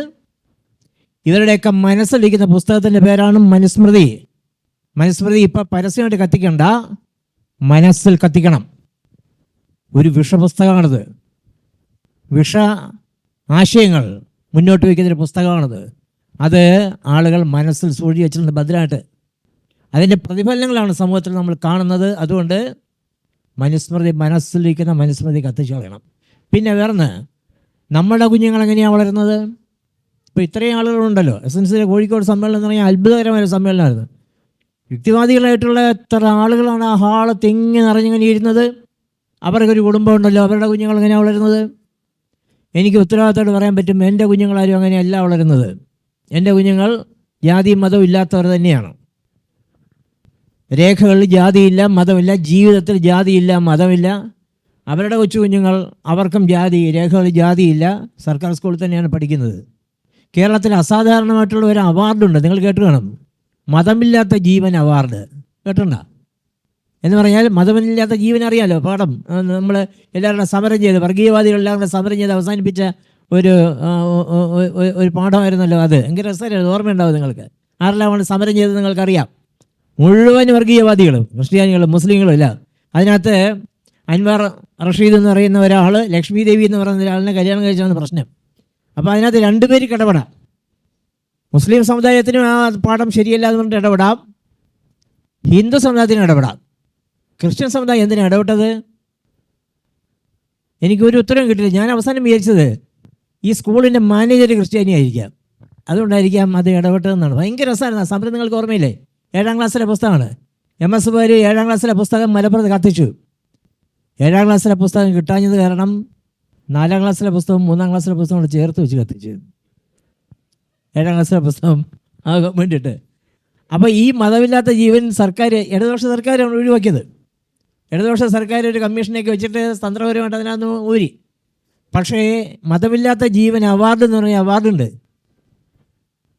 കഴിഞ്ഞ 5 വർഷം എനിക്ക് അറിയാവുന്ന ഒരു 50 കുട്ടികൾ കൂടുതലുണ്ടായിരുന്നു. ഓരോ വർഷം കഴിയുന്തോറും ഈ കുഞ്ഞുങ്ങളുടെ എണ്ണം കൂടി വരികയാണ്. അതുകൊണ്ട് പ്രിയപ്പെട്ട എത്തിസ്റ്റുകളെ, നിങ്ങൾ നാസ്തികരാണെങ്കിൽ, നിങ്ങൾ ജാതിയില്ലാത്തവരാണെങ്കിൽ ഒട്ടും അധൈര്യപ്പെടേണ്ട കാര്യമില്ല. നമ്മുടെ കുഞ്ഞുങ്ങൾ വളർന്നു വരുന്നുണ്ട്. അവർ ജാതിയില്ലാത്തവരായിട്ട്, മതമില്ലാത്തവരായിട്ട്, അന്ധവിശ്വാസം ഇല്ലാത്തവരായിട്ട്, നല്ല മനുഷ്യരായിട്ട് വളർന്നു വരും. നമ്മളെ ലേശം പിന്നോക്കമായിപ്പോയി, ന്യൂനപക്ഷമായിപ്പോയി എന്ന് വിചാരിച്ചെന്ന് ആരും വിഷമിക്കേണ്ട കാര്യമില്ല. നമ്മുടെ പുതിയ തലമുറ വളർന്നു വരിക തന്നെയാണ്. അതിൻ്റെ തെളിവാണ് ഈ എസൻസ്. അപ്പോൾ ഈ മനുസ്മൃതി എന്ന പേരിൽ അല്ലെങ്കിൽ പോലും ഈ നമ്മുടെ സമൂഹത്തിൻ്റെ ഉള്ളിൽ അതിൻ്റെ പല ചിന്താധാരകളും പല രീതിയിലും നിലനിന്ന് പോകുന്നുണ്ട് എന്നാണ് എനിക്ക് നമ്മൾ അടുത്തൊരു ഇതിൽ പോവുകയാണ്. അത് നമ്മുടെ ഭരണഘടന മുന്നോട്ട് വെക്കുന്ന ഒരു പ്രധാന മൂല്യമാണ് സമത്വം, ഇക്വാലിറ്റി എന്ന് പറയുന്നത്. അതായത് ജാതി, മത, ലിംഗ, ഭാഷ ഭേദമന്യേ, ദേശഭേദമന്യേ എല്ലാവരും തുല്യരാണെന്നുള്ള ഒരു ഭരണഘടന നൽകുന്ന ഒരു മൂല്യമുണ്ട്. എന്നാൽ ഇതിൻ്റെ ഒന്നും ആവശ്യമില്ല. ഇതൊക്കെ തങ്ങളുടെ തന്നെ പരിപാടികളിൽ ഉള്ളതാണ്. പാശ്ചാത്യ ഇറക്കുമതിയായിട്ടുള്ള ഇത്തരത്തിലുള്ള ചിന്തകളുടെ ഒന്നും ആവശ്യമില്ല. തങ്ങളുടെ സബ്കാ സാത്ത്, സബ്കാ വികാസ് മുദ്രാവാക്യങ്ങളിലൊക്കെ ഇത്തരത്തിലുള്ള തുല്യത തന്നെ ആണ് ഉള്ളതെന്നാണ് ഹിന്ദുത്വയുടെ നെറേറ്റീവ്. എന്നാൽ വ്യക്തി എന്ന നിലയിലുള്ള മനുഷ്യൻ്റെ ആത്മാഭിമാനത്തെ ഉയർത്തിപ്പിടിക്കുന്ന ഭരണഘടനാ മൂല്യങ്ങളും പാരമ്പര്യാധിഷ്ഠിതമായിട്ടുള്ള ഈ ഹിന്ദുത്വയുടെ ചിന്താധാരകളും തമ്മിൽ ഏത് രീതിയിലാണ് ഒത്തുപോവുക എന്നാണ് എൻ്റെ ഒരു എനിക്ക് തോന്നുന്നു ശിശുവിൽ ചോദിച്ച ഈക്വാലിറ്റിയെ കുറിച്ചാണ്. സമത്വം മനോഹരമായ ഒരു ആശയമാണ്, മഹത്തായ ഒരു ആശയമാണ്. അത് ഫ്രഞ്ച് റവല്യൂഷൻ ഉൾപ്പെടെയുള്ള ഒരുപാട് വിപ്ലവങ്ങൾ, സാമൂഹ്യ വിപ്ലവങ്ങളുടെ പ്രധാനപ്പെട്ട ഇന്ധനവും അത്തരത്തിലുള്ള ഒരു ചിന്താരീതിയാണ്. ഇന്ത്യൻ ഭരണഘടന എന്ന് പറയുന്നത് ഒരു ഹയർ ഓർഡറിലുള്ള ഒരു പുസ്തകമാണ്. നമ്മളുടെ സമൂഹത്തിന് യഥാർത്ഥത്തിൽ നമ്മൾ സമൂഹം സഞ്ചരിക്കുന്നതിന് ഉപരിയായി സഞ്ചരിക്കുന്ന, അതിനേക്കാൾ ഉയർന്ന തലത്തിൽ സഞ്ചരിക്കുന്ന ഒരു പുസ്തകം തന്നെയാണ് ഭരണഘടന. പക്ഷേ ഭരണഘടനയിൽ നമുക്കറിയാം 366 സ്വയം പരിഷ്കരിക്കാനായിട്ടുള്ള, സ്വയം മ്യൂട്ടേറ്റ് ചെയ്യാനായിട്ടുള്ള ഒരു ട്രെയ്റ്റ് ഭരണഘടനയ്ക്കുണ്ട്. പരിഷ്കരിക്കപ്പെടുക എന്നുള്ളത് ഭരണഘടനയുടെ ഒരു സ്വഭാവമാണ്. കെട്ടിക്കിടക്കുന്ന ഒരു ജലാശയമല്ല. നമ്മൾ നിരന്തരം പരിഷ്കരിച്ചുകൊണ്ടിരിക്കുകയാണ്. ജനങ്ങൾ പരിഷ്കരിക്കപ്പെടാത്ത ഒരു സാധനം. അതാണ് അംബേദ്കർ പറഞ്ഞത്, എല്ലാം ഇതിനകത്ത് എഴുതി വെക്കേണ്ട കാര്യമില്ല, എല്ലാം ഇതിനകത്തൊരു ഫുൾ സ്റ്റോപ്പ് ഇടേണ്ട കാര്യമില്ല. വരും തലമുറയോട് ചെയ്യുന്ന ഒരു അനീതിയായിരിക്കും. കാരണം അവർക്കും ചിന്തിക്കാൻ കഴിവുണ്ടാവുമല്ലോ. അപ്പോൾ അവരിനകത്ത് എന്തൊക്കെ ചേർക്കണം, എന്തൊക്കെ എടുത്തു കളയണം എന്ന് തീരുമാനിക്കാനുള്ള കഴിവും ശേഷിയുമുള്ള ഒരു തലമുറയെ നമ്മൾ മുന്നിൽ കാണണം. നമ്മളല്ല എക്കാലത്തേക്കും നിയമങ്ങൾ ഉണ്ടാക്കി വെക്കേണ്ടത്, അത് ദൈവത്തിൻ്റെ പണിയാണ് എന്ന് അംബേദ്കർ പറഞ്ഞത് അതുകൊണ്ടാണ്. അപ്പോൾ ഈ പരിഷ്കരണം എന്ന് പറയുന്നത് സംഭവിക്കേണ്ട ഒരു കാര്യമാണ് ഭരണഘടന. ഇപ്പോൾ ഇന്ത്യൻ ഭരണഘടനയിലെ ഈക്വാലിറ്റി ശരിയാണ്, ഈക്വാലിറ്റി ഉണ്ട്. ആർട്ടിക്കിൾ 14 15 16 പക്ഷെ അത് വളരെയധികം നേർപ്പിക്കപ്പെട്ടിട്ടുണ്ട്. ആ നേർപ്പിക്കപ്പെട്ടത് ഇന്ത്യയുടെ സാമൂഹ്യ യാഥാർത്ഥ്യം കൊണ്ടാണെന്നൊക്കെ ആളുകൾ പറയുമായിരിക്കും. പക്ഷേ എല്ലാ ആശയങ്ങളും അങ്ങനെയാണ് നടപ്പിലാക്കപ്പെടുന്നത്.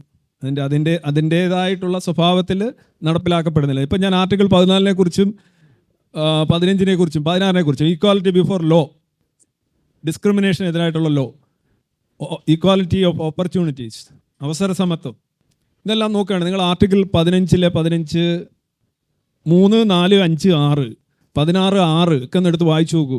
അതിനകത്തൊക്കെ അപവാദം കൊടുത്തിരിക്കുകയാണ്. ആദ്യം പറയുന്നത് നിയമത്തിൻ്റെ മുന്നിൽ ഇന്ത്യയിലെ എല്ലാ പൗരന്മാരും തുല്യരായിരിക്കും, അവസരങ്ങളുടെ കാര്യത്തിൽ തുല്യരായിരിക്കും എന്ന് പറഞ്ഞിട്ട് പറയാണ് ഈ പറഞ്ഞത്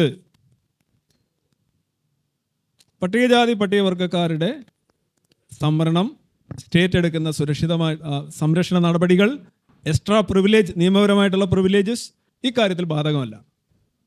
പിന്നെ പറയുന്നു ഇത് OBC വിഭാഗങ്ങളുടെ സംവരണം, പരിരക്ഷണ നടപടികൾ ഇതൊക്കെ സ്വീകരിക്കുന്നതിൽ ഈ ഈക്വാലിറ്റി, എല്ലാവരും ഈക്വൽ ആണെന്നുള്ള കാര്യം ബാധകമല്ല. പിന്നെ പറയുന്നു സ്ത്രീകളുടെയും കുട്ടികളുടെയും കാര്യത്തിൽ ഇത്തരത്തിലുള്ള ഈക്വാലിറ്റി, എല്ലാവരും ഈക്വലാണ്, തുല്യരാണ് എന്നുള്ളത് ബാധകമല്ല. പിന്നെ ഇപ്പോൾ ഏറ്റവും അവസാനം പറയുന്നുണ്ട് മുന്നോക്ക വിഭാഗങ്ങളിലെ സാമ്പത്തികമായി പിന്നോട്ട് നിൽക്കുന്ന EWS അവർക്ക് സംവരണം കൊടുക്കുന്ന കാര്യങ്ങളിലും ഈ എല്ലാവർക്കും തുല്യതയാണുള്ളത് എന്നുള്ളത് ബാധകമല്ല. ആദ്യം പറയുന്നത് എല്ലാവരും തുല്യരാണ്, ഓക്കെ, സമ്മതിച്ചു. പിന്നെ പറയുന്നത് എന്താണ്, 25% വരുന്ന SC/ST അവരങ്ങനെ വെറും തുല്യരല്ല, ദേ ആർ മോർ ഈക്വൽ. പിന്നെ പറയുന്ന OBC they are not mere equal, they are more equal. അവരെത്ര വരും? 52% വരുന്ന മണ്ഡൽ കമ്മീഷൻ സമയത്ത്. ഇപ്പോൾ എന്തായാലും ഒരു 45% പുറത്തുണ്ട്. സ്ത്രീകൾ 50%, സമൂഹത്തിന് 50% വരുന്ന സ്ത്രീകൾ, അല്ലെ 49, അവർ തുല്യരല്ല, അവർ മോർ ഈക്വലാണ്. കുട്ടികൾ 14 വയസ്സ് വെച്ച് നോക്കുകയാണെന്നുണ്ടെങ്കിൽ കുട്ടികളുടെ ഒരു 20% കുട്ടികളാണ്. അവർ മോർ ഈക്വലാണ്, അവർക്ക് കൂടുതൽ പരിരക്ഷയുണ്ട്, സംരക്ഷണമുണ്ട്. EWS എങ്ങനെയായാലും ഒരു 10-15-20% വരും. ഇതെല്ലാം കൂടെ കൂട്ടി നോക്കുമ്പോൾ 100% അപ്പുറം പോകും. കാര്യം ഇതെല്ലാം ഓവർലാപ്പിംഗ് ആയിട്ട് വരും. കാര്യം സ്ത്രീകളിലെല്ലാം വരും. അപ്പോൾ ആർക്കിടയിലാണ് ഈ തുല്യത ഉള്ളത്? SC/ST അല്ലാത്ത, OBC അല്ലാത്ത, EWS അല്ലാത്ത, സ്ത്രീ അല്ലാത്ത, കുട്ടിയല്ലാത്ത ഇന്ത്യക്കാർക്കിടയിലാണ് തുല്യതയുള്ളത്. Dark reality. ഞാൻ പറഞ്ഞത്, നമ്മൾ തുല്യത എന്നൊക്കെ പറഞ്ഞിട്ടുണ്ട്, പക്ഷെ തുല്യരായിട്ടുള്ള മനുഷ്യർ വളരെ കുറവാണ് ഇന്ത്യയിൽ. അത് ഭരണഘടന പക്ഷേ എപ്പോഴും ഒരു സ്കോപ്പ് നൽകുന്നുണ്ട്. അത് നിരന്തരം പരിഷ്കരിക്കപ്പെടാനുള്ള ഒരു സ്കോപ്പാണ്. അത് അങ്ങനെ ചെയ്യട്ടെ, അത് കൂടുതൽ മെച്ചപ്പെട്ട് വരട്ടെ. നമ്മുടെ ഭരണഘടന തന്നെ തുടങ്ങിയ പോലെ അല്ല നിൽക്കുന്നത്. അതിൻ്റെ ശില്പികളും അങ്ങനെയല്ല വിഭാവനം ചെയ്തിട്ടുള്ളത്. പിന്നെ നമ്മൾ ഈക്വാലിറ്റി എന്ന് പറയുന്നതിനെക്കുറിച്ച് തന്നെ അത് വേറൊരു വിഷയം ആയതുകൊണ്ട് ഞാൻ അധികം പറയുന്നില്ല. ഈക്വാലിറ്റി എന്ന് പറയുന്നത് എന്ത് ഈക്വാലിറ്റി ആയിരിക്കണം? എൻ്റെ അഭിപ്രായത്തിൽ ഈക്വാലിറ്റി എന്ന് പറയുന്നത് ഓപ്പർച്യൂണിറ്റിയിലും പദവിയിലും സ്റ്റേറ്റസിലുള്ള ഈക്വാലിറ്റിയാണ്. അല്ലാതെ മറ്റു തരത്തിലുള്ള ഈക്വാലിറ്റി എന്ന് പറഞ്ഞാൽ പലപ്പോഴും നമ്മുടെ ഫോഴ്സ് ആവശ്യമായിട്ട് വരും എന്നുള്ളതാണ്. പിന്നെ ഇതോടനുബന്ധിച്ച് ചോദിക്കാനുള്ള ഒരു ചോദ്യം, ഇപ്പോൾ കേരളത്തിലെ എല്ലാ രാഷ്ട്രീയ കക്ഷികളും BJP ഒഴികെയുള്ള രാഷ്ട്രീയ കക്ഷികളെല്ലാവരും ഹിന്ദുത്വയാണ് ഏറ്റവും വലിയ ഈവിളായിട്ട് കാണുന്നത്. ഏറ്റവും വലിയ ഒരു ഏറ്റവും വലിയ ഇന്ത്യക്ക് ബുദ്ധിമുട്ടുള്ള സാധനമായിട്ട് അവർ ഈ ഹിന്ദുത്വത്തെ തന്നെയാണ് കാണുന്നത്. എന്നാൽ നമ്മൾ പറഞ്ഞു, ഇവരെല്ലാവരും അടിസ്ഥാനപരമായിട്ട് ഈ വിശ്വാസ രാഷ്ട്രീയത്തെ, വിശ്വാസ മൂല്യങ്ങളൊക്കെ അവർ ചൂഷണം ചെയ്തുകൊണ്ടാണ് ഇത് ചെയ്യുന്നത്. എന്നാൽ ഇപ്പോൾ ഉദാഹരണത്തിന് ഒരു സംഘപരിവാറിൻ്റെ ഒരു സർക്കാർ, കേന്ദ്ര സർക്കാരാണെങ്കിൽ ഒരു സർക്കാരിനും പൂർണ്ണമായിട്ടും തെറ്റായ കാര്യങ്ങൾ ചെയ്യാൻ പറ്റുകയില്ല. അവർ ചെയ്തുകൊണ്ടിരിക്കുന്ന ഏതെങ്കിലും കാര്യങ്ങൾ ഒരു നല്ല കാര്യം ഉണ്ടെങ്കിൽ അത് നല്ലതാണ് എന്ന് പറഞ്ഞിട്ടുണ്ടെങ്കിൽ പോലും അങ്ങനെ പറയുന്ന ഒരാളെ സംഘി എന്ന വിളി. ഇപ്പോൾ സംഘിയാണ് കേരളത്തിലെ ഏറ്റവും വലിയ രാഷ്ട്രീയ തെറി. സംഘി എന്ന് വിളിച്ചിട്ടുണ്ടെങ്കിൽ ഒരാളെ ക്യാൻസൽ ചെയ്യുന്ന പരിപാടിയാണ്. പിന്നീട് അയാൾ പറയുന്നതൊന്നും നമുക്ക് കേൾക്കേണ്ടതില്ല. RCക്ക് പോലും ഈ തെരുവിളി, സംഘി വിളി കേട്ടിട്ടുള്ളത് ഇത്തരത്തിലുള്ള ചില കാര്യങ്ങൾ പറഞ്ഞതിനാണെന്ന് ഞാൻ ഓർക്കുന്നത്. അപ്പോൾ അതിനെക്കുറിച്ചിട്ട് എന്താണ് പറയാനുള്ളത്? കാരണം പിന്നെ അവർ പറയുന്നത് ചെയ്യുന്നതിനെല്ലാം കണ്ണുമടച്ച് എതിർത്തിട്ടുണ്ടെങ്കിൽ ആ എതിർപ്പ് ഒരു പൊതുസമൂഹത്തിനിടയിൽ സ്വീകാര്യമാകുമോ? മറിച്ച് നല്ല കാര്യങ്ങൾ ചെയ്തിട്ടുണ്ടെങ്കിൽ നല്ലതാണ്, എന്നാൽ ഇന്ന പ്രശ്നങ്ങളുണ്ട് എന്ന് പറയുന്നതാണോ കൂടുതൽ നല്ല രീതി എന്നൊരു സംശയം. എന്തുകൊണ്ടാണ് ഹിന്ദു മതത്തെ നമുക്ക് ഒരു മുഖ്യ എതിരാളിയായിട്ട് കാണേണ്ടി വരുന്നത്? ഹിന്ദുമതം ഭൂരിപക്ഷ മതമാണ്. അതുകൊണ്ട് അതുണ്ടാക്കുന്ന അപകടങ്ങൾ ഇന്ത്യ മുഴുവൻ ബാധിക്കും.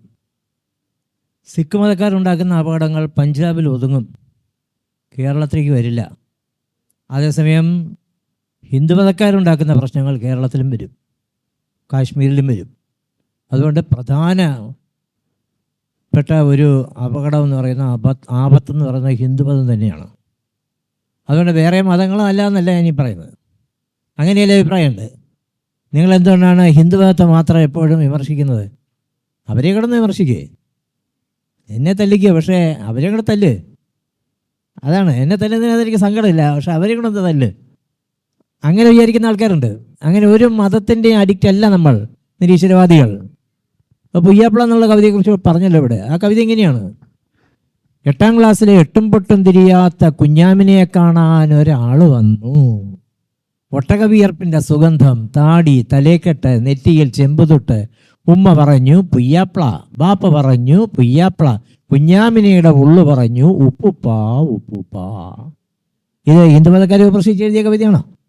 ഇതെന്താ വായിക്കാതെ പോകുന്നത്? മാരേജ് ബ്യൂറോ എന്ന കവിത. ഈ കവിത കേട്ടിട്ട് ഒരു പള്ളിയിൽ അച്ഛനെ എന്നെ വിളിച്ച് പറഞ്ഞു, ഇപ്പോഴാണ് എനിക്ക് കാര്യം മനസ്സിലായത്. ആ കവിത എങ്ങനെയാണ്? മാരേജ് ബ്യൂറോ, പള്ളിക്കല്യാണം. ആകാശത്തേക്ക് നോക്കി പുരോഹിതൻ പറഞ്ഞു, വധുവരന്മാരെ കണ്ടെത്തിയതും കൂട്ടിയോജിപ്പിച്ചതും ദൈവമാകുന്നു. സദസ്സിൻ്റെ പിൻനിരയിലിരുന്ന് ഒരാൾ ഊറിച്ചിരിക്കുന്നുണ്ടായിരുന്നു. മാരേജ് ബ്യൂറോ നടത്തുന്ന ജോർജ് കുട്ടിച്ചായൻ. ആരെ വിമർശിച്ച് എഴുതിയ കവിതയാണിത്? ഹിന്ദുമതക്കാരെ വിമർശിച്ച് എഴുതിയ കവിതയാണ്. ശ്രീലങ്ക, ഇന്ത്യയിട്ട മുട്ട. ജാഫ്ന, സിംഹളൻ്റെ പുകയില നോക്കി ബുദ്ധഭിക്ഷുക്കൾ പറഞ്ഞു യുദ്ധം ശരണം ഗച്ഛ. ബുദ്ധൻ്റെ പല്ല് നോക്കി ബുദ്ധഭിക്ഷുക്കൾ പറഞ്ഞു യുദ്ധം ശരണം ഗച്ഛാമി. ഹിന്ദുമതക്കാരെ വിമർശിച്ച് എഴുതിയ കവിതയാണ്. ജനിക്കുമ്പോൾ എല്ലാവരും ജൈനന്മാർ, കുളിക്കുമ്പോൾ പിന്നെ എല്ലാവരും ജൈനന്മാർ. ഹിന്ദുമതത്തെ വിമർശിച്ച് എഴുതിയ കവിതയാണ്.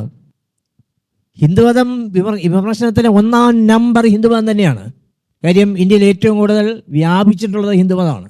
അതുകൊണ്ട് ഒരു ഹിന്ദുമതത്തിൻ്റെ ഒരു ഐഡിയോളജി നമുക്കുണ്ടാകുന്ന ദോഷം, വർണ്ണവ്യവസ്ഥ അനുസരിച്ച് ഒക്കെയുള്ള ദോഷങ്ങൾ, എല്ലാ ദോഷങ്ങളും ഇന്ത്യ മുഴുവൻ വ്യാപിക്കും. സിഖ് മതക്കാരുണ്ടാക്കുന്ന പ്രശ്നങ്ങൾ അത്രയും വ്യാപിക്കില്ല. അതുകൊണ്ട് ഹിന്ദുമതം തന്നെയാണ് ഒന്നാം നമ്പർ പുള്ളി എന്നുള്ള കാര്യത്തിൽ എനിക്ക് യാതൊരു സംശയമില്ല.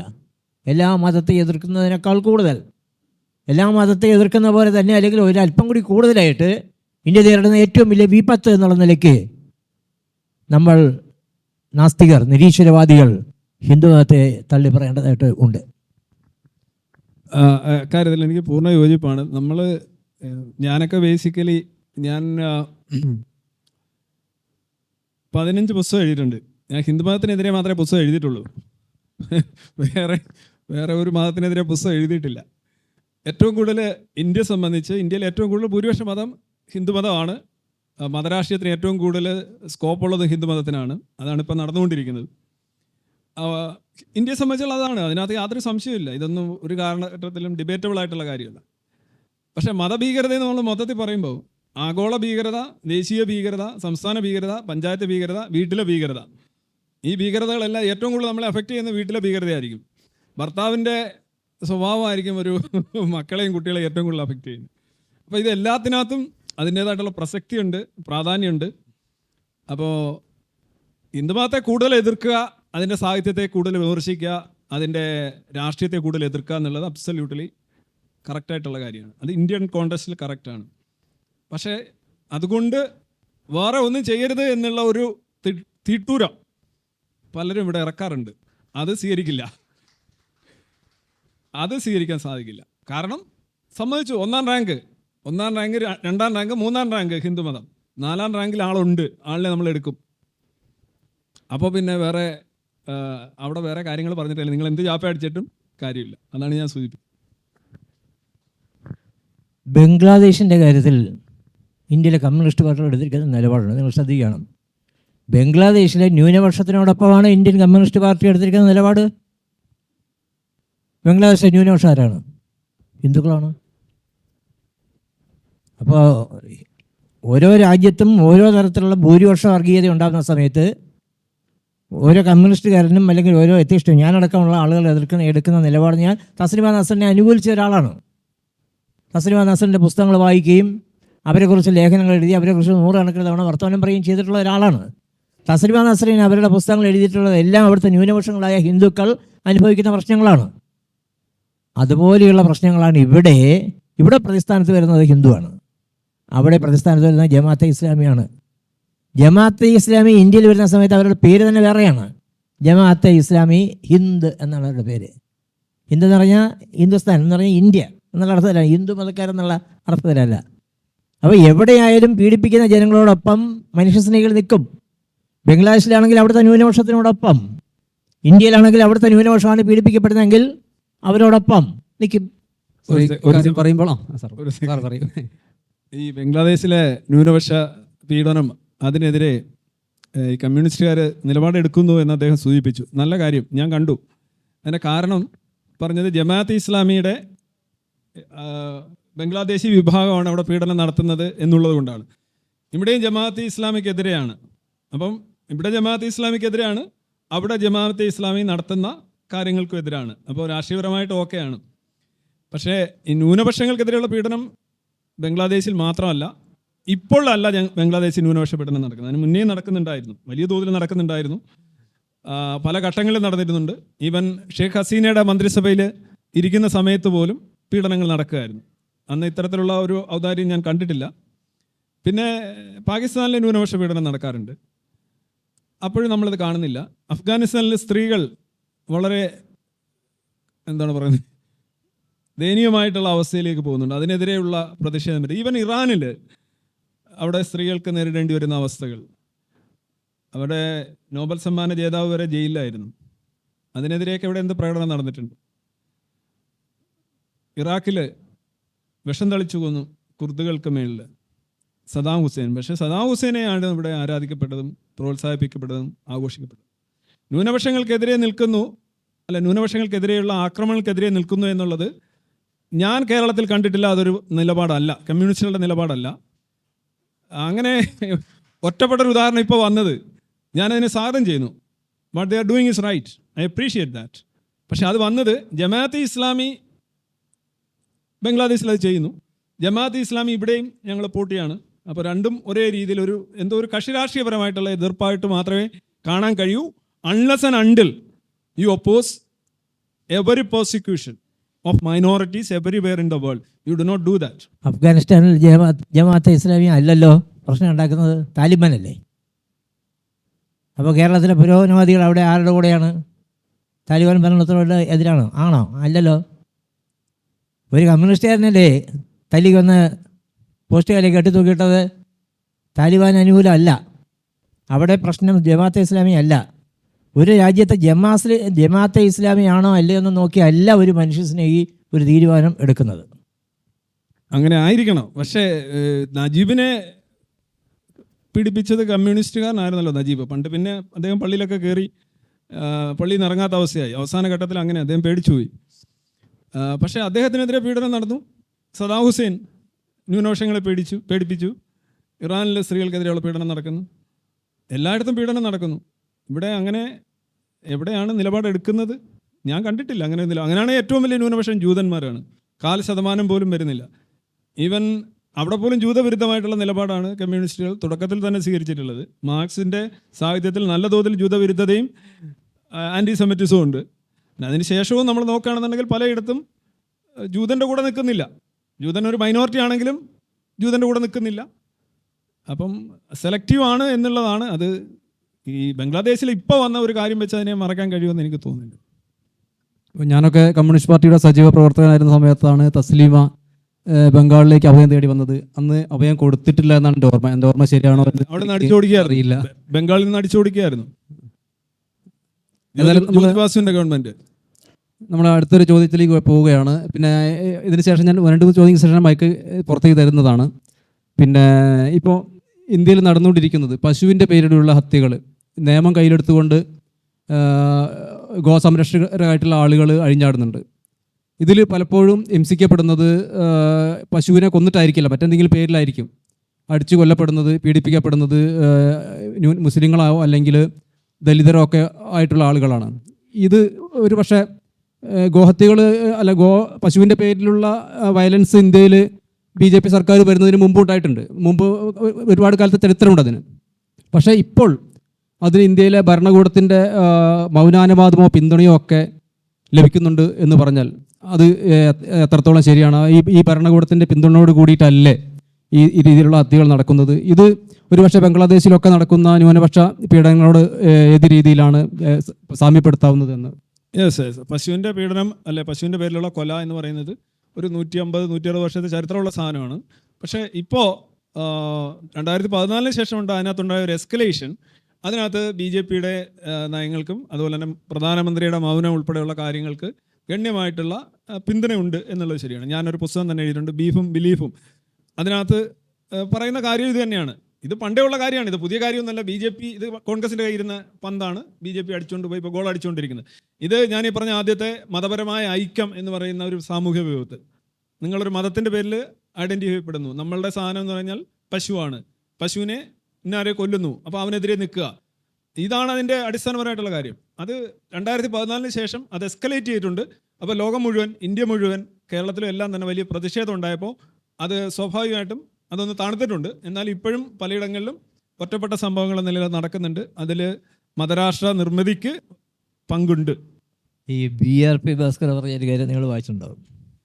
ഒരു ഇന്ത്യൻ പ്രധാനമന്ത്രി ശ്രീലങ്കയിലേക്ക് ഒരു യാത്ര നടത്തിയ സമയം പത്രപ്രവർത്തകരുടെ കൂട്ടത്തിൽ BRP ഭാസ്കർ ഉണ്ടായിരുന്നു. അവിടെ ചെന്നപ്പോൾ ഇന്ത്യൻ പ്രധാനമന്ത്രി ബീഫ് ഫ്രൈ കഴിക്കുക. അപ്പോൾ ഇത് ബീഫ് ഫ്രൈ ആണ്, പശുവിൻ്റെ ഇറച്ചിയാണ് എന്ന് പറയപ്പോൾ പ്രധാനമന്ത്രി പറഞ്ഞു അത്രേ, ഇത് ഇന്ത്യൻ പശു അല്ലല്ലോ, ശ്രീലങ്കൻ പശുവല്ലേ. ഈ കോംപ്രമൈസൊക്കെ പല ആളുടെ നടത്തിയിട്ടുണ്ട്, അത് നമുക്ക് അറിയാമേയുമല്ല. BJP സംരക്ഷിക്കുകയാണ്. ബീഫ് സൂക്ഷിച്ച ആളിനെ കൊല്ലാൻ BJP ഗവൺമെൻറ് എല്ലാ സംരക്ഷണവും കൊടുത്തിട്ടുണ്ട്. അങ്ങനെയല്ലേ നമ്മൾ പത്രങ്ങളിൽ വായിക്കുന്നത്. കാര്യം പശു ഒരു വിശുദ്ധ മൃഗമായിട്ട് തന്നെ പശുവിന് വോട്ടവകാശം കൊടുക്കുന്ന എനിക്ക് തോന്നുന്നു. ഇനി അടുത്ത പ്രാവശ്യം എല്ലാ പശുക്കൾക്കും വോട്ടവകാശം, പിന്നെ ഈസിയായിട്ട് ജയിക്കാമല്ലോ. അത്രമാത്രമാണ്. പശു എന്താണ്, അല്ലെങ്കിൽ പശുവിനെ നമ്മൾ എങ്ങനെയാണ് കാണേണ്ടത്, മറ്റേ മൃഗങ്ങൾക്കില്ലാത്ത പ്രാധാന്യം ഒരു രാജ്യത്തിന് പശുവിന് കൊടുക്കണമെന്ന കാര്യമുണ്ടോ? അതൊക്കെ വേറെ കഥ. പക്ഷേ പശുവിനെ ഏറ്റവും പവിത്രമായ ഒരു ജീവിയായിട്ട് പ്രഖ്യാപിക്കുകയും ആദ്യം ബീഫ് വെച്ചതിന് പശുവിൻ്റെ തന്നെയാണെന്ന് അറിയാൻ വയ്യ, ബീഫ് സൂക്ഷിച്ചതിന് ആളുകളെ കൊല്ലുകയും ചെയ്തെങ്കിൽ സംരക്ഷിക്കുവാൻ ഒരു കേന്ദ്ര സർക്കാർ ഉണ്ടെന്നുള്ള ധൈര്യമാണ് അവരെ കൊണ്ട് ഇത് ചെയ്യിപ്പിക്കുന്നത്.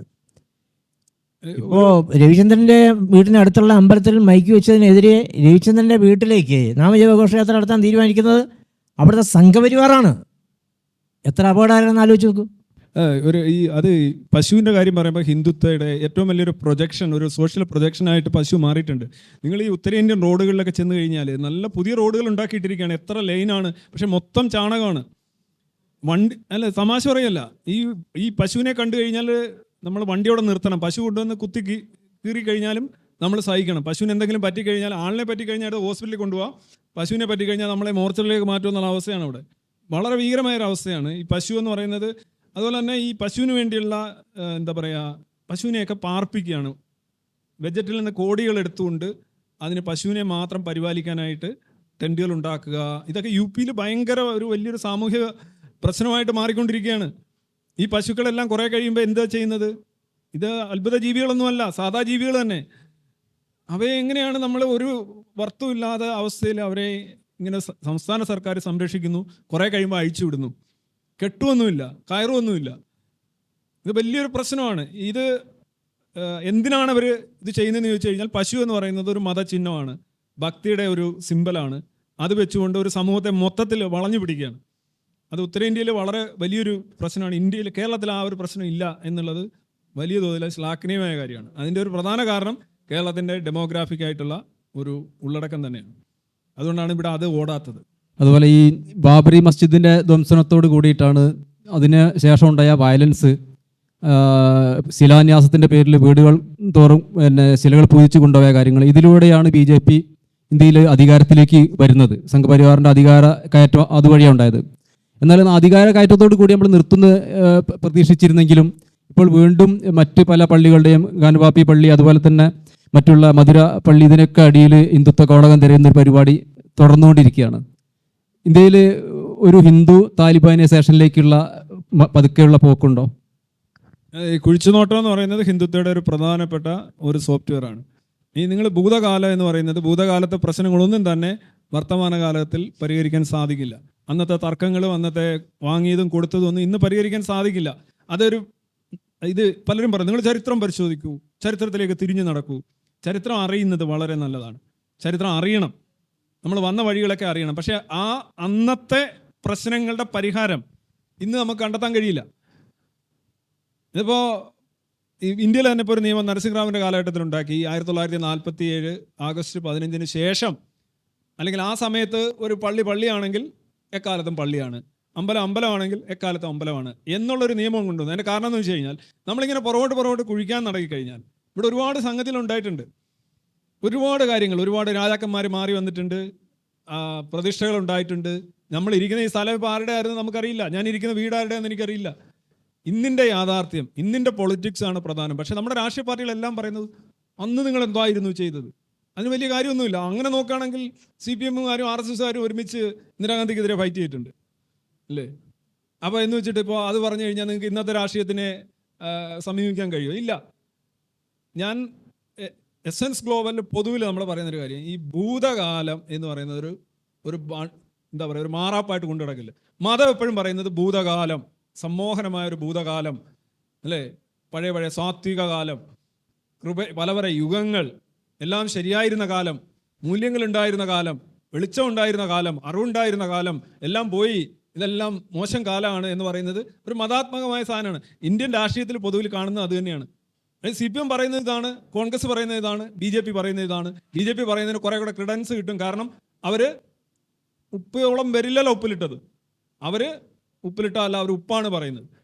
ഉപ്പിലിട്ടത് പറഞ്ഞുകൊണ്ടാണ് ഇതിനെ ചെറുക്കാൻ ശ്രമിക്കുന്നത്. ഞാൻ പൊതുവിൽ പറയുന്നത് ഈ ഭൂതകാലം എന്നുള്ളത്, ഇപ്പോൾ ഇസ്രായേൽ പാലസ്തീൻ വിഷയം വെച്ച് തന്നെ നോക്കുകയാണെങ്കിൽ അങ്ങനെ കുഴിച്ച് പുറകോട്ട് പോകുമ്പോൾ ഓരോ ഘട്ടത്തിൽ ഇങ്ങനെ ആളുകൾ ഇങ്ങനെ മാറി വരും, സീൻ പോലെ, സിനിമയിലെ കണക്ക്. കുറേ കഴിയുമ്പോൾ കാണാം ജൂതന്മാർ മാത്രം. ജൂതന്മാർ നിൽക്കത്തില്ല, പിന്നെയും കുഴിക്കണം. അവിടെ വേറെ ആളുകളുണ്ട്. അപ്പോൾ ഈ ഭൂതകാലം എന്ന് പറയുന്നത് ഈ രാഷ്ട്രീയത്തെ എങ്ങനെ കാണുന്നു എന്നുള്ളത് ഒരു സമൂഹത്തിൻ്റെ മൊത്തത്തിലുള്ള മെച്യൂരിറ്റിയെ കാണിക്കും. ഇന്ത്യയിൽ ഈ ഭൂതകാലം വലിയൊരു പ്രശ്നമാണ്. അത് ഈ മതാത്മകമായ രാഷ്ട്രീയത്തിൽ ഇപ്പോൾ ഉമറിൻ്റെ രാഷ്ട്രീയം എന്ന് പറയുന്നു, ചിലർ പറയും ഉമറിൻ്റെ രാഷ്ട്രീയമാണോ ഇന്ന് വേണ്ടത്? ഇപ്പോൾ പുതിയ ഒരാൾ രാഷ്ട്രീയം മാറി വന്ന ആൾ പറയുന്നു ഉമറിൻ്റെ ഇന്ത്യ. ഉമറിൻ്റെ കാലഘട്ടം എന്തായിരുന്നു? അന്നത്തെ ഇക്വേഷൻസ് എന്തായിരുന്നു? അന്നത്തെ അവസ്ഥ, അന്ന് അടിമത്തം ഉണ്ടായിരുന്നു. അതിൻ്റെ മേളിലൂടാണല്ലോ ഉമർ നടന്നു പോയത്. അതൊന്നും അല്ല ഇന്ന് വേണ്ടത്. ആ മനുഷ്യൻ പഠിക്കുകയാണ്, അവൻ മാറിക്കൊണ്ടിരിക്കുകയാണ്, അവന് പുതിയ ആശയങ്ങൾ വരുന്നുണ്ട്, കണ്ടുപിടുത്തങ്ങൾ വരുന്നുണ്ട്, തിരിച്ചറിവുകൾ വരുന്നുണ്ട്. അതനുസരിച്ച് നമ്മൾ മാറിക്കൊണ്ടിരിക്കണം. അവിടെ ഈ ഭൂതകാലം വെച്ചുകൊണ്ട് ഉള്ള അതിനോടുള്ള ഒരു അടിമത്തം, ഒരു പ്രതിബദ്ധത എന്ന് പറയുന്നത് ശരിയല്ല. ചരിത്രം അറിയണം, ഞാൻ ചരിത്രം വായിക്കുന്ന ആളാണ്, ചരിത്രം പഠിച്ചിട്ടുള്ള ആളാണ്, ചരിത്രം പഠിക്കുന്നവരെ ബഹുമാനമുണ്ട്. പക്ഷേ ഈ ചരിത്രം വെച്ചുകൊണ്ട് ഇന്നത്തെ രാഷ്ട്രീയം അത് വളരെ കഷ്ടമാണ്. അത് വളരെ റിഗ്രസീവ് ആയിട്ടുള്ള കാര്യം. ചരിത്രം അറിഞ്ഞിരിക്കുന്നത് വളരെ നല്ലതാണ്. അത് രവീന്ദ്രനെ സംബന്ധിച്ചിരിക്കുന്നല്ലോ. ഒരു ഹോട്ടലിൽ കയറുമ്പോൾ ആലോചിക്കണം, 100 വർഷത്തിന് മുമ്പ് ഹോട്ടൽ ഇല്ലായിരുന്നു. എന്തുകൊണ്ട് ഹോട്ടൽ ഇല്ലാതെ പോയി? അന്ന് മനുഷ്യർ തമ്മിൽ അടുത്തിരുന്ന് ആഹാരം കഴിക്കാൻ സാധ്യമല്ലായിരുന്നു. എന്തുകൊണ്ട് സാധ്യമല്ലായിരുന്നു? ഹിന്ദുമതം തടഞ്ഞിരുന്നു. ഹിന്ദുമതത്തിൻ്റെ സംഭാവനയാണല്ലോ അയിത്തം. ഹിന്ദുമതം തടഞ്ഞിരുന്നു, അതുകൊണ്ട് സാധിച്ചില്ല. സവർണയ്യപ്പൻ്റെ നേതൃത്വത്തിൽ പന്തിഭോജനം ഉണ്ടായതിനു ശേഷമാണ് കേരളത്തിൽ ഹോട്ടലുകൾ ഉണ്ടായത്. അപ്പോൾ അവിടെ നിന്ന് മസാല ദോശ കഴിക്കുമ്പോൾ ഒന്ന് ഓർക്കണം, അവിടെ ഇരിക്കുന്ന ഗണപതിയല്ല ഇത് കണ്ടുപിടിച്ചത്. സവർണയ്യപ്പന് ശേഷമാണ് സംഭവം ഉണ്ടായതെന്ന് കണ്ടുപിടിക്കണം. ഉടുപ്പിടുമ്പോൾ ഒന്ന് ഓർക്കണം, ഉടുപ്പിടാൻ കഴിയാത്തൊരു കാലം ഉണ്ടായിരുന്നു. ഈ പെരുന്നാട് എൻ്റെ മുത്തമ്മമാർ ഉടുപ്പിടാൻ വേണ്ടി സമരം ചെയ്തവരാണ്. അന്ന് കാണാതെ പോയൊരു ഗോപാലദാസ് ഉണ്ട്, ഇന്നും അറിയാൻ പോയി എവിടെ പോയിന്ന്. അഷ്ടമുടിക്കായലിൽ അക്കാലത്ത് ഒരുപാട് ശവശരീരങ്ങൾ ഒഴുകി നടന്നിട്ടുണ്ട്. അയ്യങ്കാളി എങ്ങാനൂരിൽ നിന്നും റൗക്കയുമായി വില്ലുവണ്ടിയിൽ ഇവിടെ വന്ന് റൗക്ക കൊടുത്തത് ചെറുതായിട്ടൊന്ന് ഓർത്തിരിക്കുന്നത് നല്ലതാണ്. വഴിയെ നടക്കുമ്പോൾ ഓർക്കണം, പണ്ടായിരുന്നെങ്കിൽ ഈ വഴിയെ നടക്കാൻ സാധ്യമല്ലായിരുന്നു. തിരുവനന്തപുരം പബ്ലിക് ലൈബ്രറിയിൽ കയറുമ്പോൾ ഓർമ്മിക്കണം, നാരായണഗുരുവിന് ഈ ലൈബ്രറി പ്രവേശനം ഇല്ലായിരുന്നു. സ്വാതിതിരുനാളിനും രാജകുടുംബാംഗങ്ങൾക്കും അന്നത്തെ ബ്രിട്ടീഷുകാർക്കും മാത്രമേ സ്റ്റേറ്റ് സെൻട്രൽ ലൈബ്രറിയിൽ, ഇന്നത്തെ സ്റ്റേറ്റ് സെൻട്രൽ ലൈബ്രറിയിൽ അംഗത്വം എടുക്കാൻ സാധിക്കുമായിരുന്നുള്ളൂ, പ്രവേശനം ഉണ്ടായിരുന്നുള്ളൂ. നമുക്ക് ആർക്കും അവിടെ കയറാൻ സാധിക്കില്ലായിരുന്നു. KCS മണി ഈ മാരാരിത്തോട്ടം എന്ന പ്രദേശത്തു നിന്നും ഒരു കൊടുവാളുമായിട്ട് പോയി CP രാമസ്വാമി അയ്യരെ വെട്ടിയതിന് ശേഷമാണ് നമുക്ക് മനുഷ്യരായിട്ട്, നമ്മുടെ ഭരണമുള്ള മനുഷ്യരായിട്ട്, നമ്മുടെ ഭരണം എന്ന് പറഞ്ഞാൽ ഭരണാധികാരിയെ മാറ്റുവാൻ അവകാശമുള്ള എന്നുള്ള അർത്ഥത്തിലാണ്. നിങ്ങൾക്ക് പിണറായി വിജയനെ ഇഷ്ടം അല്ലെങ്കിൽ നാളെ നിങ്ങൾക്ക് മാറ്റാം. പക്ഷേ ആയില്യം തിരുനാളിനെയോ അല്ലെങ്കിൽ ചിത്ര തിരുനാളിനെയോ ഇഷ്ടം അല്ലെങ്കിൽ മാറ്റാൻ സാധിക്കില്ലായിരുന്നു. ഇതൊന്നും ഓർത്തിരിക്കുന്നത് നല്ലതാണ്, ചരിത്രം ഓർത്തിരിക്കുന്നത് നല്ലതാണ്. ചരിത്രത്തിൻ്റെ വഴികൾ, കനൽ വഴികളിലൂടെ നടന്നു വന്നവരാണ് നമ്മൾ. സ്വാതന്ത്ര്യം സമരം ചെയ്തവർ ആർക്ക് വേണ്ടിയിട്ട്? അവരുടെ സ്വന്തം കാര്യത്തിന് വേണ്ടിയല്ല. അബ്ദുൽ ഖാദർ എന്തിനു വേണ്ടി? വക്കം ഖാദർ ആർക്ക് വേണ്ടി മരിച്ചു? വക്കം ഖാദറിനെ പിടികൂടി ചെന്നൈയിലെ ജയിലിൽ വെച്ച് തൂക്കിക്കൊല്ലുകയായിരുന്നു. ആർക്ക് വേണ്ടി? ഓർത്തിരിക്കണം. എത്ര വധശ്രമങ്ങളെ പൊയ്യലപ്പച്ചൻ അതിജീവിച്ചു, ഓർത്തിരിക്കണം. എങ്ങനെയാണ് നമുക്ക് അന്തസ്സായിട്ട് ജീവിക്കാൻ സാധിച്ചത്? ഓർത്തിരിക്കണം. ഓർമ്മകൾ ഉണ്ടായിരിക്കുന്നത് നല്ലതാണ്, ചരിത്രം വായിക്കുന്നത് നല്ലതാണ്. മുന്നോട്ടുള്ള യാത്രയ്ക്ക് അത് ഇന്ധനമായിട്ട് മാറുകയും ചെയ്യും. മാത്രമല്ല ഒരു കാര്യം കൂടി, ഈ ചരിത്രം പറഞ്ഞ് ഉന്നയിക്കുന്നവരെ ചരിത്രം കൊണ്ട് നേരിടുക കൂടി വേണം. ചരിത്രം പറയുന്നവരെ തീർച്ചയായിട്ടും അങ്ങനെ ചെയ്യണം. അതായത് ഈ മതത്തിൻ്റെ ഒരു പ്രധാന പ്രശ്നം ഞാൻ പറഞ്ഞല്ലോ, എല്ലാം ശരിയായിരുന്നൊരു കാലം, ധാർമ്മികമായ ഉന്നതി ഉണ്ടായിരുന്നൊരു കാലം, പിന്നെ ദുഷിച്ചു പോയി എന്നാണ് പറയുക. അതിപ്പോൾ നമ്മൾ നോക്കണേ, ഇന്ത്യ ആയാലും കേരളം ആയാലും എല്ലാം നോക്കുമ്പോൾ നമ്മളെ പുറകോട്ട് പോകുമ്പോൾ ഇവരുടെ മണ്ടയ്ക്ക് അടിക്കാൻ പറ്റിയ സാധനമാണ് നമ്മുടെ ചരിത്രം മുഴുവൻ. അദ്ദേഹം സൂചിപ്പിച്ചതൊക്കെ വളരെ ശരിയായിട്ടുള്ള കാര്യമാണ്. ഈ കാലത്തിലൂടെ നമ്മൾ ചരിത്രം ഒരു വലിയ വിശിഷ്ട വസ്തുവായിട്ട്, പാരമ്പര്യം ഒരു വിശിഷ്ട വസ്തുവായിട്ട്, ആർഷഭാരതം എന്നൊക്കെ പറയുന്ന സാധനം കൊണ്ടുവരുമ്പോൾ അവരോട് ചരിത്രം കൊണ്ട് തന്നെയാണ് ഉത്തരം പറയേണ്ടത്. കാരണം അങ്ങനെ ആയിരുന്നില്ല, അങ്ങനെ ഒരു വലിയൊരു സുവർണ കാലഘട്ടമൊന്നും ഇവിടെ ഉണ്ടായിട്ടില്ല എന്നവരെ ബോധ്യപ്പെടുത്തുന്നത് ശരിയായ രാഷ്ട്രീയ പ്രവർത്തനം തന്നെയാണ്. ചരിത്രം ഉന്നയിക്കുന്നവരെ ചരിത്രം കൊണ്ട് തന്നെ നേരിടുന്നത്, അതിനകത്ത് തർക്കമില്ല. ചരിത്രത്തെ നമുക്ക് ആധുനിക കാലത്തെ ജീവിതത്തെ കലുഷിതമാക്കാൻ അനുവദിക്കാത്ത രീതിയിൽ നമുക്ക് ഇന്നത്തെ ജീവിതത്തെ സുഖകരമാക്കുന്നതിന് വേണ്ടിയിട്ട് ചരിത്രത്തെ നമുക്ക് സ്മരിക്കാം. ഇന്നത്തെ കാലത്തെ ദുഷ്കരമാക്കുന്നതിന് ചരിത്രത്തെ ഉപയോഗിക്കുന്നതിന് നമുക്ക് എതിർക്കാം. ഞാൻ ഇനി മൈക്ക് സദസ്സിലേക്ക് കൊടുക്കുകയാണ്. കുറച്ച് സമയം ചോദ്യങ്ങൾക്ക്. ചോദ്യം ശ്രീകുമാർ സാറിനോടാണ്.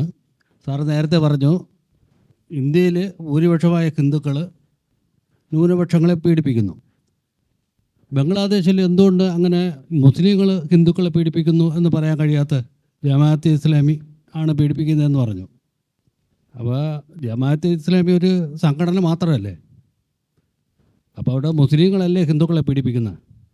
ഞാൻ നേരത്തെ പറഞ്ഞല്ലേ, ഞാനടക്കമുള്ള, ഞാൻ മാത്രമല്ല, ഞാൻ കമ്മ്യൂണിസ്റ്റ് പാർട്ടി മെമ്പറൊന്നുമല്ല. ഇന്ത്യയിലെ കമ്മ്യൂണിസ്റ്റ് പാർട്ടികളെല്ലാം അവിടുത്തെ ന്യൂനപക്ഷത്തിനോടൊപ്പമാണ്. ഞാനും ന്യൂനപക്ഷത്തിനോടൊപ്പമാണ്. തസ്ലിമ നസ്റിനെ സ്വാഗതം ചെയ്യുന്ന ഒരാളാണ് ഞാൻ. എത്തിഷ്ടികളാണ് തസ്ലിമ നസ്റിനെ സുരക്ഷിതമായിട്ട് സ്വീഡനിലോ മറ്റും കൊണ്ടുപോയി പാർപ്പിച്ചത്.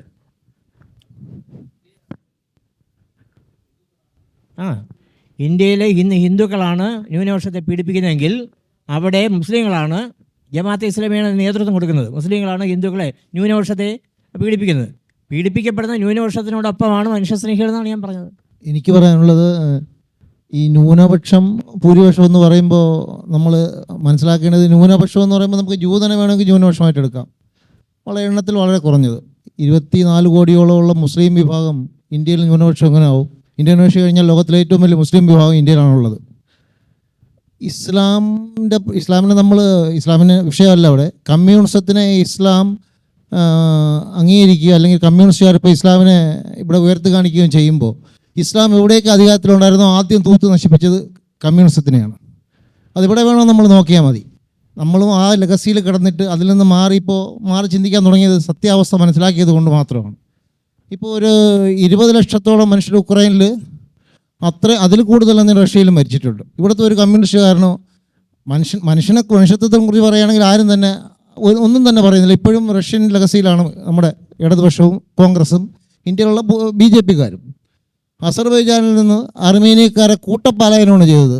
ഏകദേശം 4 ലക്ഷത്തിൽ പരം, ഒരു 20 കിലോമീറ്റർ നീളത്തിലാണ് ആ ലൈന് പോയത്. വാരിക്കെട്ടി പട്ടികൾ മാത്രം ഉണ്ടായിരുന്ന ഗ്രാമങ്ങളിൽ. നമ്മുടെ ഒരു മീഡിയയോ നമ്മുടെ ഒരു കമ്മ്യൂണിസ്റ്റ് പത്രങ്ങളോ എന്തിനോടത്ത് BJP പത്രം പോലും കാണിച്ചിട്ടില്ല. മനുഷ്യത്വമല്ല അവിടെ വിഷയം. കാശ്മീർ ഇന്ത്യയുടെ മുസ്ലിം ഭൂരിപക്ഷ പ്രദേശമാണ്. അവരെങ്ങനെയാണ് അവർ ന്യൂനപക്ഷമാവുക? അത് ഭൂരിപക്ഷം മുസ്ലിമാണ്. അവിടുന്ന് ഈ ഹിന്ദുക്കളെ പാലായനം ചെയ്ത് അവരിന്നും കാശ്മീരിൻ്റെ, ജമ്മു കാശ്മീരിൻ്റെ ഉധംപൂർ ഭാഗങ്ങൾ ഇന്നും തമ്പടിച്ച് കിടക്കുകയാണ്. തിരിച്ചു കൊണ്ടുപോകുന്നതിനെക്കുറിച്ച് യാതൊരു അഭിപ്രായമില്ല. ഞാൻ ഹിന്ദുവിനെ കുറിച്ചോ അല്ലെങ്കിൽ മറ്റൊന്നിനെക്കുറിച്ചോ അല്ല പറയുന്നത്. ഹിന്ദുയിസം അപകടമാണ് എന്ന് പറയുമ്പോൾ തന്നെ മറ്റൊന്നിനെ കുറച്ച് കണ്ടുകൂടാ. നമ്മൾ അതിനെ അഡ്രസ്സ് ചെയ്യുമ്പോൾ അതിനേക്കാൾ ഭീകരമായൊരവസ്ഥ അപ്പുറത്തുണ്ട്. അതിനെ അഡ്രസ്സ് ചെയ്യാതെ നമുക്ക് ഇതിനെ കൈകാര്യം ചെയ്യാനാവില്ല. ഇപ്പം സംഘപരിവാർ തന്നെ കമ്മ്യൂണിസ്റ്റുകാർക്കെതിരെ ഉന്നയിക്കുന്ന പ്രധാന ആരോപണം ചാഞ്ഞ മരത്തിൽ പാഞ്ഞു കയറുന്ന തിയറിയാണ്. അപ്പോൾ ഹിന്ദുക്കൾ ചാഞ്ഞ മരമാണ്, അത് ആർക്കും പാഞ്ഞു കയറാം. മുസ്ലിങ്ങളെ ചാഞ്ഞ മരം ഇല്ലാത്തതുകൊണ്ട് അവരുടെ സംരക്ഷിക്കുകയാണ്, അവരെ പ്രീണിപ്പിക്കുകയാണ് എന്ന് പറഞ്ഞുകൊണ്ടാണ് ഹിന്ദുക്കൾക്കിടയിൽ ഈ രീതിയിലുള്ള സംഘപരിവാർ ആശയങ്ങൾ കുത്തിവെക്കുന്നത്. അത് കമ്മ്യൂണിസ്റ്റുകാർ സ്വയം വിലയിരുത്തേണ്ട കാര്യമാണെന്ന് എനിക്ക് തോന്നുന്നു. പറഞ്ഞ ഒരു കാര്യത്തോട് എനിക്ക് യോജിപ്പാണ്. അതായത് ഈ ന്യൂനപക്ഷ ഭൂരിപക്ഷ കണക്കുകൾ, ജനാധിപത്യം അനുസരിച്ച് 1,00,000 പേര് ഒരിടത്തും 99,999 പേര് മറ്റിടത്ത് നിന്ന് കഴിഞ്ഞാൽ ഈ 99,999 ന്യൂനപക്ഷമാണ്. ഇതാണ് കണക്ക്. അത് സാങ്കേതികമാണ്, അങ്ങനെയൊന്നുമല്ല. ഈ ന്യൂനപക്ഷം എന്ന് പറയുമ്പോൾ നമ്മളതിനൊരു കൺസിഡറേഷൻ ആവശ്യമാണ്. ഇന്ത്യൻ ഉപഭൂഖണ്ഡം 3 രാജ്യങ്ങളായിട്ട് വിഭജിക്കപ്പെട്ടു. 16 കോടി ബംഗ്ലാദേശിലുണ്ട്, 24 കോടി പാകിസ്ഥാനിലുണ്ട്, പിന്നെ ഇന്ത്യയിൽ 145 കോടി ജനങ്ങളുണ്ട്. അതിലൊരു 20 crores എങ്കിലും മുസ്ലിങ്ങളാണ്. അപ്പോൾ ഈ ഒരു ഉപഭൂഖണ്ഡം ഒരു രാജ്യമായിരുന്നല്ലോ, അല്ലെങ്കിൽ ഒരു ഭരണ സംവിധാനമായിരുന്നു.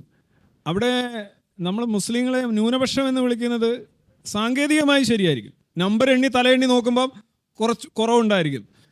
പക്ഷേ അങ്ങനെ ആയിരുന്നില്ല. ഇന്ത്യ ഭരിച്ചുകൊണ്ടിരുന്ന ഇന്ത്യയിലെ ഭരണവർഗം കൂടിയായിരുന്നു മുസ്ലിങ്ങൾ. അത് ഡൽഹിയിലെ സൾട്ടനേറ്റ് ആയാലും, മുഗളന്മാരായാലും, ഹൈദരാബാദ് ആയാലും, ടിപ്പു സുൽത്താനായാലും, ഓരോരോ ചെറിയ പ്രിൻസ്ലി സ്റ്റേറ്റ്സ് നോക്കുകയാണെങ്കിലും ഭരണവർഗം കൂടിയായിരുന്നു അവരെ നമ്മൾ ന്യൂനപക്ഷം ആയിട്ട് വിലയിരുത്തുന്നതിനോട് എനിക്ക് പൂർണ്ണമായിട്ടും യോജിപ്പില്ല. ഞാൻ കരുതുന്നത് ഈ ഹിന്ദു മതം എന്ന് പറയുന്നൊരു മതം ഒരിക്കലും ഉണ്ടായിട്ടില്ല.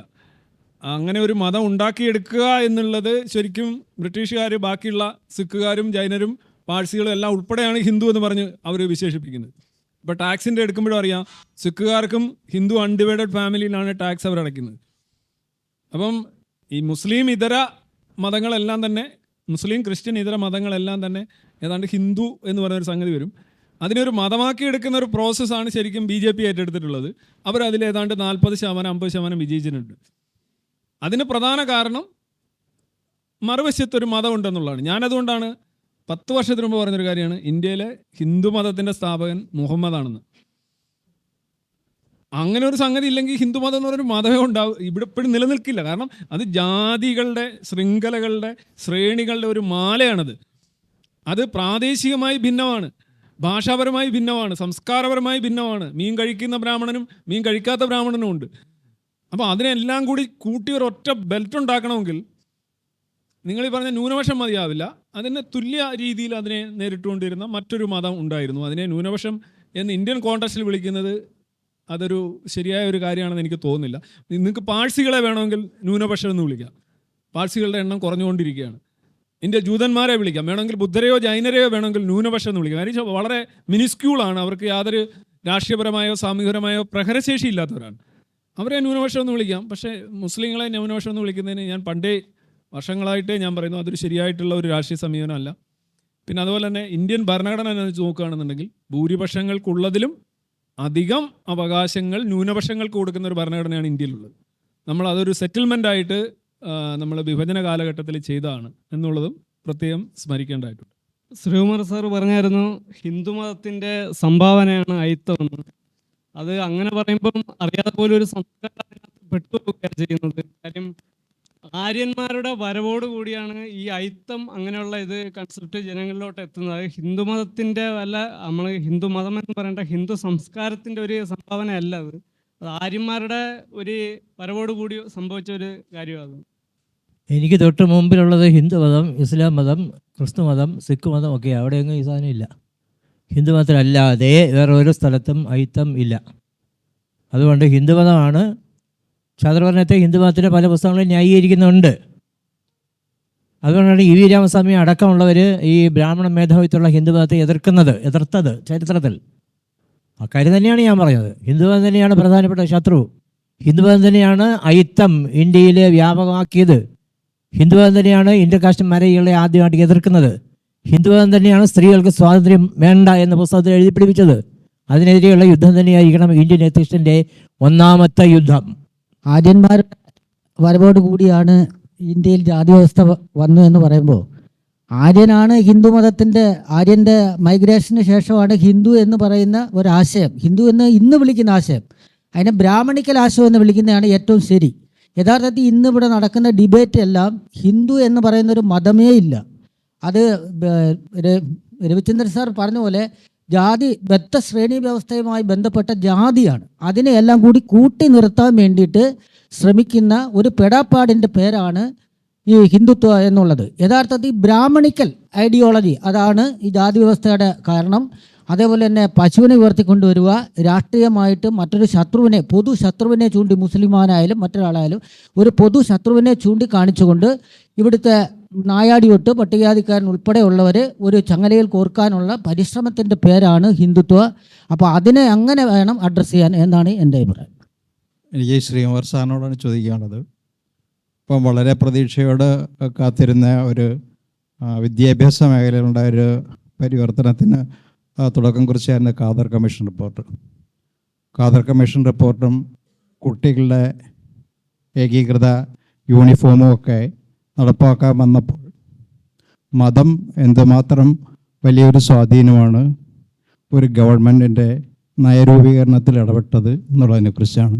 അതിനെക്കുറിച്ച് സാറിന് എന്താണ് പറയാനുള്ളത്? മതത്തിൻ്റെ സ്വാധീനത്തിൽ ഒരു സർക്കാരും പെടാൻ പാടില്ല എന്നാണ് എൻ്റെ അഭിപ്രായം. അതിന് ഇടതുപക്ഷ സർക്കാരായാലും വലതുപക്ഷ സർക്കാരായാലും. അതുകൊണ്ട് മതമില്ലാത്ത ജീവൻ എന്നുള്ള പാഠം വേണ്ടെന്ന് വെച്ചതിനെതിരെ സെക്രട്ടറി ജനറൽ സമരം ചെയ്ത ഒരാളാണ് ഞാൻ. ഇടതുപക്ഷ ഗവൺമെൻറ്റാണ് അത് ചെയ്തത്. ഒരുപാട് കാര്യങ്ങളിൽ ഇടതുപക്ഷമായാലും വലതുപക്ഷമായാലും മതപ്രീണനം തെറ്റായിട്ടുള്ളൊരു കാര്യമാണെന്നാണ് ഞാൻ കരുതുന്നത്. നമ്മുടെ എത്തിസ്റ്റുകൾ അങ്ങനെ തന്നെ വിചാരിക്കേണ്ടതാണ്. എത്തിസ്റ്റുകൾ പ്രധാനമായിട്ടും ഒഴിവാക്കേണ്ടുന്നൊരു കാര്യം, നിങ്ങളുടെ ശരീരത്തിൽ മതചിഹ്നങ്ങളുണ്ടെങ്കിൽ അത് ആദ്യം കത്തിച്ചോളണം. മതചിഹ്നമായിട്ട് വന്നൊരു എത്തിസ്റ്റുകളുടെ മീറ്റിങ്ങിൽ ഇരിക്കുക എന്ന് പറയുന്നത് ലജ്ജാകരമായിട്ടുള്ളൊരു കാര്യമാണ്. ചന്ദനക്കുറി ഇട്ടുകൊണ്ട്, അല്ലെങ്കിൽ പർദ്ദ ധരിച്ചുകൊണ്ട്, അല്ലെങ്കിൽ വേറെ ഏതെങ്കിലും രാഖി കെട്ടിക്കൊണ്ട് ഒക്കെ വരുന്ന ഒരാൾ എത്തിസ്റ്റുകളാണെന്ന് പറഞ്ഞാൽ അത് എന്തൊരു അത്ഭുതമാണ്. അതുകൊണ്ട് ആദ്യം എത്തിസ്റ്റുകൾ നിങ്ങളുടെ ശരീരത്തിൽ നിന്നും മതയിനങ്ങൾ ഉപേക്ഷിക്കുക. ഞാനങ്ങനെ ചെയ്തതിൻ്റെ ബലത്തിലാണ് ഞാനീ പറയുന്നത്. സർ, എനിക്ക് ചോദിക്കാനുള്ളത്, ഇനി ഭാവിയിൽ എന്തെങ്കിലും നമ്മുടെ രാജ്യത്ത് ഇതേപോലുള്ള ഈ അന്ധവിശ്വാസം, മതത്തിനെതിരെ എന്തെങ്കിലും ഇനി നമുക്ക് സ്വപ്നം കാണാൻ കഴിയുന്ന എന്താണ്? ഈ മതവിമുക്തമായിട്ടുള്ള ഒരു രാജ്യം, അല്ലെങ്കിൽ യൂറോപ്യൻ രാജ്യത്തെ പോലെ ഒരു മതവിമുക്തമായിട്ടുള്ള ഒരു ഭാവി തലമുറ നമുക്ക് ഇനി എന്നും ഒരു സ്വപ്നം കാണാൻ കഴിയുന്നു, ഇനി പിൻ തലമുറ? അത് രവിചന്ദ്രൻ സാറിനോടായിരുന്നു ചോദിക്കാനുള്ളത്. അത് ഈ മതവിമുക്തമായിട്ടുള്ള ഒരു സമൂഹം എന്നുള്ളത് നമ്മൾ മുന്നേ പറഞ്ഞു കഴിഞ്ഞു. അതാണ് നമ്മളുടെ ആഗ്രഹം, അതാണ് നമ്മളുടെ ആവശ്യം. പിന്നെ നമ്മൾ റിയലിസ്റ്റുകളാണ്, യാഥാർത്ഥ്യവാദികളാണ്. ഈ കണ്ണടച്ചിരുട്ടാക്കുന്ന ഒരു രീതി ശരിയല്ല. മതസ്വാധീനം എന്തുകൊണ്ടാണെന്നറിയോ മതത്തെ നമുക്ക് നേരിടാൻ കഴിയാത്തതിൻ്റെ ഒരു പ്രധാന കാര്യം അറിയോ? മതത്തെ ആരും വിമർശിക്കുന്നില്ല, മതത്തെ ആരും എതിർക്കുന്നില്ല. മതത്തെ ആരെങ്കിലും എതിർക്കുന്നുണ്ടെങ്കിൽ അത് അബ്നോർമലാണ് നമ്മുടെ സമൂഹത്തിൽ. നമ്മുടെ രാഷ്ട്രീയക്കാരെ എതിർക്കുന്നില്ല, നമ്മുടെ കലാകാരന്മാരെ എതിർക്കുന്നില്ല. വളരെ ഇപ്പോൾ കുരീപ്പുഴ ശ്രീകുമാറിനെയൊക്കെ പോലെ വളരെ വളരെ വളരെ അപൂർവമുള്ള ആൾക്കാരാണ് അവരുടെ രചനകളിൽ പോലും ഇതൊക്കെ ഉൾക്കൊള്ളിക്കാൻ ശ്രമിക്കുന്നത്. നമ്മുടെ ബുദ്ധിജീവികൾ എതിർക്കുന്നില്ല, മതങ്ങൾ എന്തായാലും എതിർക്കുന്നില്ല, പലപ്പോഴും ഈവൻ യുക്തിവാദികൾ പോലും എതിർക്കുന്നില്ല. അവർ അതിൻ്റെ സംരക്ഷകരായിട്ട് പലയിടത്തും മാറുന്നുണ്ട്. അതിനെ വിമർശിക്കാൻ പാടില്ല എന്നൊക്കെ പറയുന്നുണ്ട്. വിമർശിക്കുന്നവരെ തല്ലുന്നു, അവരെ ആക്ഷേപിക്കുന്ന രീതി വരെ കാണുന്നുണ്ട്. അപ്പം മതവിമർശനം എന്ന് പറയുന്നത് ഒരു മോശം കാര്യമാണ് എന്നൊരു സമൂഹം കരുതുന്നിടത്തോളം കാലം, മതപരമായ ചിന്ത അശ്ലീലമാണ് എന്ന് ഒരു സമൂഹം സമ്മതിക്കാത്തിടത്തോളം കാലം, ഈ മതപരമായിട്ടുള്ള ഒരു കാര്യത്തിലൊരു വെളിച്ചം ഉണ്ടാവുക അത്ര എളുപ്പമല്ല. അത് നമ്മൾ സമ്മതിക്കേണ്ടതുണ്ട്. ഞാനത് മനസ്സിലാക്കിയിട്ടുണ്ട്. ഞാനിപ്പോൾ പെട്ടെന്ന് ഇതെല്ലാം അങ്ങ് അട്ടിമറിക്കുക എന്നുള്ളൊരു ധാരണ എനിക്ക് ഒരു കാലത്തും ഉണ്ടായിട്ടില്ല. പക്ഷേ നമ്മൾ വെറുതെ ഇല്ല, എലി നെറ്റ് ഇങ്ങനെ കരളുന്നോണം ഇങ്ങനെ കരണ്ട് പോവുകയാണ്. ചിലപ്പോൾ അറിയാൻ പറ്റില്ല നമ്മളതിനകത്ത് രക്ഷപ്പെട്ട് കുറേ എലികളൊക്കെ രക്ഷപ്പെട്ട് വരുമ്പോൾ ഇത് ഈ മൈക്കിൻ്റെ കാര്യത്തിൽ I will come back to the മൈക്കിൻ്റെ കാര്യത്തിൽ എന്തുകൊണ്ടാണ് ഈ പരാതിപ്പെടുന്നവൻ്റെ ചെകിടടിച്ച് പൊട്ടിക്കുക, മൂക്കടിച്ച് പൊട്ടിക്കുക, ഈവൻ ഇദ്ദേഹത്തെ പോലെ അറിയപ്പെടുന്ന ഒരു വ്യക്തിയുടെ വീട്ടിൽ പോലും ഇത്രയധികം പ്രശ്നങ്ങൾ ഉണ്ടാകുന്നു. അപ്പോൾ സാധാരണക്കാരെല്ലാം പറയുന്നു, ഞങ്ങൾ പരാതിപ്പെട്ട് കഴിഞ്ഞാൽ പോലീസുകാർ തന്നെ ഞങ്ങൾക്കെതിരെ നിൽക്കുന്നു, മറ്റുള്ള ആളുകളൊക്കെ ഞങ്ങൾക്ക് ഊരുവിലക്ക്, ബഹിഷ്കരണം, പോസ്റ്റർ ടിപ്പ്, അപവാദ പ്രചരണം, പെണ്ണ് കേസ്, ഇങ്ങനെ കുറേ ഐറ്റംസ് ഇത് നോർമലി ഇതെല്ലാം പറയുന്നു. എന്താ കാര്യം എന്നറിയാമോ? ഈ പരാതി എന്ന് പറയുന്നത് അബ്നോർമലും ടോളറൻസ് എന്ന് പറയുന്നത് നോർമലുമാണ് ഈ സമൂഹത്തിൽ. എല്ലാവരും സഹിക്കുകയാണ്. വിശുദ്ധമായ സഹനം, മതത്തിന് വേണ്ടിയുള്ള സഹനം. ഈ സഹനം നോർമലാണെങ്കിൽ, പരാതി അബ്നോർമലാണെങ്കിൽ പരാതികളെ അവഗണിക്കാൻ പോലീസിന് കഴിയും, എല്ലാവർക്കും കഴിയും. നിങ്ങൾക്ക് എന്താണ് പ്രശ്നം? ഈ അടുത്തിടെ എല്ലാവർക്കും ഉന്നയിക്കുന്ന ഒരു കാര്യമാണ്, ഈ പോലീസുകാർ വിളിച്ചു കഴിഞ്ഞാൽ അവർ ചോദിക്കുന്ന ഒരു കാര്യം എന്താണ്? നിങ്ങളുടെ വീട് ഏത് ഡയറക്ഷനിൽ വരും എന്ന് ചോദിക്കും. എന്ന് പറഞ്ഞാൽ നിങ്ങളെ പണിയാനുള്ള ഒരു ചോദ്യമാണത്. മനസ്സിലായി? നിങ്ങളെവിടെ വരും, നിങ്ങളുടെ അക്ഷാംശം, രേഖാംശം. അപ്പോൾ യഥാർത്ഥത്തിൽ അവർക്ക് അങ്ങനെ ചോദിക്കാനുള്ള വകുപ്പില്ല, അധികാരമില്ല. കാരണം നിങ്ങൾ പീഡിപ്പിക്കപ്പെട്ട വ്യക്തിയാണ്. പീഡിപ്പിക്കപ്പെട്ട വ്യക്തി ഒരിക്കലും പേര് പറയേണ്ട കാര്യമില്ല, സ്വന്തം ഐഡൻറ്റിറ്റി വെളിപ്പെടുത്തേണ്ട കാര്യമില്ല. അതിജീവിതൻ ആണ്, അല്ലെ അതിജീവിതയാണ് നിങ്ങൾ, അല്ലേ? അപ്പോൾ പീഡനം കൊണ്ട് കുറേ സെല്ല് അടിച്ചു പോയ ഒരു വ്യക്തിയാണ് നിങ്ങൾ. വീണ്ടും പേരും വെളിപ്പെടുത്തി വീണ്ടും അടി വാങ്ങിച്ച് വീണ്ടും നിങ്ങളുടെ സെല്ലുകൾ നശിപ്പിക്കേണ്ട കാര്യമുണ്ടോ? അപ്പം എങ്ങനെയാ, ഏതൊരു സിമ്പിളാണ് ഇക്വേഷൻ, ഏതൊരു സമൂഹത്തിലും മായ്ക്കപ്പെടുന്നതെല്ലാം കൂടുതൽ പേർ എതിർക്കപ്പെടുന്നതാണ്. എതിർത്തില്ലെങ്കിലും കുറേ പേര് നിഷ്പക്ഷമായിരിക്കുകയും എതിർപ്പിൻ്റെ ശബ്ദം കൂടി വരികയും ചെയ്യുമ്പോൾ മെല്ലെ മെല്ലെ മാഞ്ഞു പോകും. ഇപ്പോൾ ജെൻഡർ ഈക്വാലിറ്റി, നമ്മൾ ഇന്നത്തെ സമൂഹത്തിലുള്ള ഒരു ജെൻഡർ ഈക്വാലിറ്റിയും ഒരു 30 വർഷത്തിന് മുമ്പുള്ള സമൂഹത്തിലെ ജെൻഡർ ഈക്വാലിറ്റി സംബന്ധിച്ചുള്ള കോൺസെപ്റ്റുകളും വ്യത്യാസമാണ്. കാരണം കൂടുതൽ ആളുകൾ മനസ്സിലാക്കി വരികയാണ്. അപ്പോൾ അതേപോലെ എല്ലാവരും പരാതിപ്പെടുക മതത്തിനെതിരെ, മൈക്കിനെതിരെ, ഇത്തരം മാരണങ്ങൾക്കെതിരെ, ആളുകളിലേക്ക് ചിന്താപരമായിട്ട്. അല്ലാതെ ഇത് നമുക്ക് കായികപരമായിട്ട് അട്ടിമറിക്കാൻ കഴിയില്ല, സംഘടനാപരമായിട്ട് അട്ടിമറിക്കാൻ കഴിയില്ല. ഇതിനകത്ത് ആയുധമോ അതൊന്നുമില്ല. ആയുധം എന്ന് പറഞ്ഞാൽ ആശയമാണ്. അത് കൂടുതൽ ആളുകളിലേക്ക് എത്തിക്കുക. അപ്പോൾ ഞാൻ ഭക്തിയുടെ കാര്യം പറഞ്ഞു. ഈ ആളുകളിൽ നിന്ന് ഭക്തി തന്നെ മാറ്റി പിന്നൂരി കഴിഞ്ഞാൽ തന്നെ കുറേയൊക്കെ വെളിവുണ്ടാവും ആളുകൾക്ക്. അപ്പം അത് താങ്കൾ ചോദിച്ച ചോദ്യം എപ്പോൾ എന്ന് എനിക്ക് പറയാൻ കഴിയില്ല. അങ്ങനെ ഞാൻ പറയുന്നാലും അതൊരു ചുമ്മാതൊരു ഒരു വായുവിലുണ്ടാക്കുന്ന ഒരു വിക്ഷോഭം മാത്രമായിരിക്കും. എന്നാലും നമ്മൾ കുറച്ച് ചെറിയ മാറ്റങ്ങളൊക്കെ ഉണ്ട്, ചെറിയ മാറ്റങ്ങൾ. ആ മാറ്റങ്ങൾ നമ്മൾ കൺസോൾഡേറ്റ് ചെയ്യണം, ബിൽഡ് ചെയ്യണം. അപ്പോൾ അങ്ങനെ വരുമ്പോൾ നമ്മുടെ കാലഘട്ടത്തിൽ ഉണ്ടായില്ലെങ്കിലും ഇനി മുന്നോട്ട് പോകുന്ന സമൂഹം ശരിയായ വഴിയിലാണ് എന്ന് ഉറപ്പുവരുത്താൻ കഴിയും. ഭാവിയിൽ മതത്തിൻ്റെ സ്വാധീനം കുറഞ്ഞു വരും, ഉറപ്പായിട്ടും കുറഞ്ഞു വരും. അത് പൂർണ്ണമായിട്ടും ഇല്ലാതാവുന്ന അവസ്ഥ കുറേ കാലം എടുത്തിരിക്കും. ഞാൻ പറയുന്ന അത്യാവശ്യം മതം അപ്രസക്തമാവുന്ന ഒരു സമൂഹം, ഭരണമാകട്ടെ വ്യക്തിജീവിതമാകട്ടെ, അവിടെ മതം പ്രധാനമല്ലാത്ത ഒരു സമൂഹം ഉണ്ടായാലും പകുതിയല്ല ഏതാണ്ട് ആശ്വാസമായി എന്നാണ് എനിക്ക് പറയാനുള്ളത്. എനിക്ക് ചോദിക്കാനുള്ളത്, ഈ മതം ഇല്ലാതാകണമെങ്കിൽ മതം കൊണ്ടുള്ള ഗുണം ഇല്ലാതാവണം. അതിനുള്ള ഒരേ ഒരു മാർഗം ഇന്ന് നിലവിലുള്ള അശാസ്ത്രീയമായ സംവരണ സ്ഥിതിയാണ്. അത് മാറിയാൽ ആരും അതിൻ്റെ പിന്നാലെ ചാടത്തില്ല. ജീവിക്കാൻ വേണ്ടിയിട്ടാണ് മനുഷ്യൻ ഇതെല്ലാം ചെയ്യുന്നത്. മതം പോലും അതാണ്, മതത്തിൻ്റെ പേര് നടക്കുന്നതും അതാണ്. ഇത് മാറിക്കഴിഞ്ഞാൽ സാമൂഹ്യമായിട്ടോ അല്ലെങ്കിൽ ജീവിക്കാൻ സാഹചര്യം ഇല്ലാത്ത ഒരു സമൂഹം ഉണ്ടെങ്കിൽ അവരെ സഹായിക്കണം. ഇനി മതവും ജാതിയും ഒക്കെ നോക്കി എഴുതുന്നതിന് സർട്ടിഫിക്കറ്റിനകത്തില്ലേ എവിടെ ചെന്നാലും ചോദിക്കും, നീ ഏത് ജാതി, നീ ഏത് മതം, നീ ബ്രാഹ്മണനാണോ, നീ മുസ്ലിമാണോ, ക്രിസ്ത്യാനി, എന്താ ഇവിടെ കാര്യം? ഇതിനെ സപ്പോർട്ട് ചെയ്യുന്ന ഒരു ഗവൺമെൻറ്റും ഇതിനെ സപ്പോർട്ട് ചെയ്യുന്ന രാഷ്ട്രീയ സംവിധാനവും ഇതിനെ സപ്പോർട്ട് ചെയ്യുന്ന സമൂഹം അന്നേരം ഉണ്ടാവും ഓട്ടോമാറ്റിക്കായിട്ട്.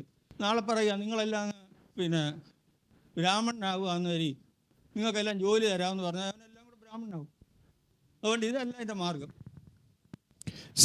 ഈ താങ്കൾ പറഞ്ഞ ഒരു കാര്യം, ഇപ്പോൾ ഈ ദളിത് ക്രിസ്ത്യൻസ് എന്ന് പറയുന്ന ഒരു വിഭാഗമുണ്ട്, ദളിത് ക്രിസ്ത്യൻസ്. അവർ സമരം ചെയ്യുന്നതാണ്, ഭയങ്കര സമരം ചെയ്തുകൊണ്ടിരിക്കുകയാണ്. അവർക്ക് SC ആവണം. കാരണം അവർ മുന്നേ ഹിന്ദുക്കളായിരുന്നപ്പോൾ SC ആയിരുന്നു. അപ്പോൾ ക്രിസ്ത്യാനിറ്റിയിലോട്ട് പോയി. എന്നാലും അവർക്ക് ദളിത് എന്നുള്ള ഒരു ഇത് വരണം. 2 കാര്യങ്ങളുണ്ട്. ഒന്ന്, കേസ് പീഡനം സംബന്ധിച്ചുള്ള കേസുകളൊക്കെ വരുമ്പോൾ അവർക്ക് ഒരു പ്രിവിലേജ് കിട്ടും.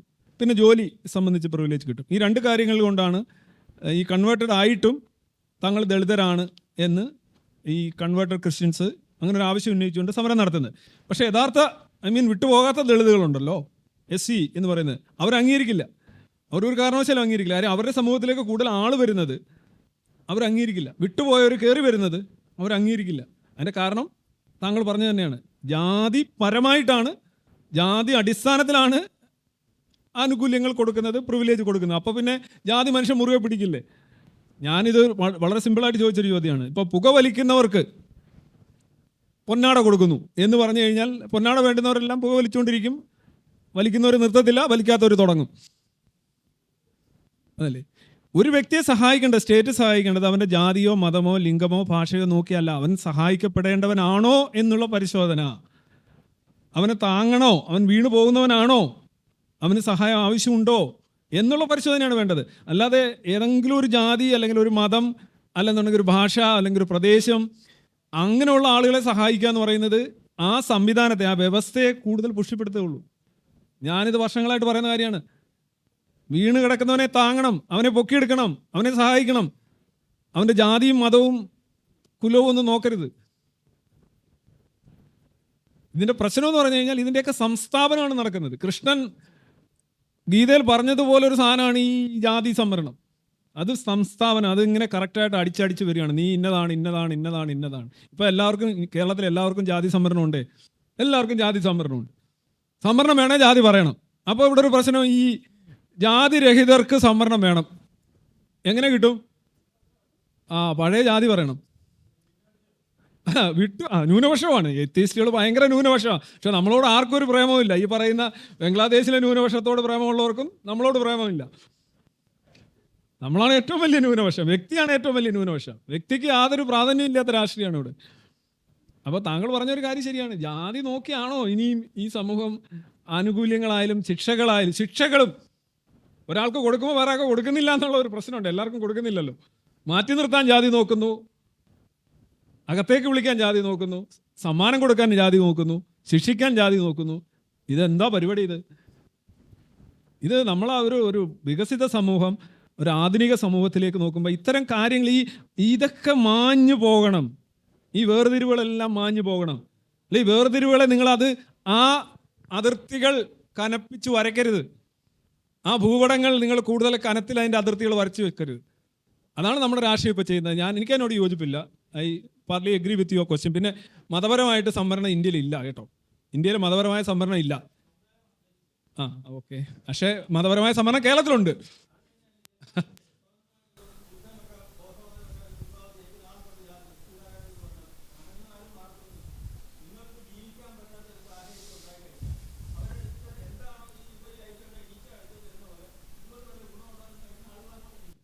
തീർച്ചയായിട്ടും, അബ്സല്യൂട്ട്. ഞാൻ ഈ പറഞ്ഞത് ഇപ്പോൾ കാസ്റ്റ് ഇതെല്ലാം പറയുമ്പോൾ ഹിന്ദു മതത്തിലോട്ട് കയറുമ്പോൾ ഏത് കാസ്റ്റിലോട്ട് കയറുമെന്ന് ചോദിക്കുന്നു. ഇപ്പോൾ കാസ്റ്റ് മാറാമെന്ന് പറയുന്നൊരു അവസ്ഥ ഉണ്ടെന്നിരിക്കട്ടെ ഹിന്ദു മതത്തിൽ. മിക്കവാറും എന്താ സംഭവിക്കുന്നത് അറിയോ? ഇവിടുത്തെ കാസ്റ്റ് ഇക്വേഷൻസ് എല്ലാം മാറി മറിയും.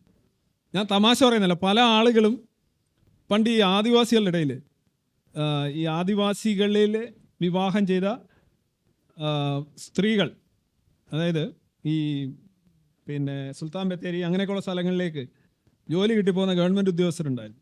അവരവിടെ ആദിവാസി പെൺകുട്ടികളെ വിവാഹം കഴിയും. ഇപ്പോൾ ഈ അച്ഛൻ എന്ന് പറയുന്നത് ചിലപ്പോൾ ഈ മുന്നാക്ക ജാതിപ്പെട്ട ഒരാളായിരിക്കും. മനസ്സിലായില്ലേ? അപ്പോൾ ഈ പെൺകുട്ടി അല്ലെങ്കിൽ ആൺകുട്ടി അവിടെ വളരും, ഊരിൽ വളരും. കേരള PSC എങ്ങനെ കൺസിഡർ ചെയ്യുന്നത്? ഞാൻ PSC ജോലി ചെയ്ത ആളാണ്. കേരള PSC എങ്ങനെ കൺസിഡർ ചെയ്യുന്നറിയോ?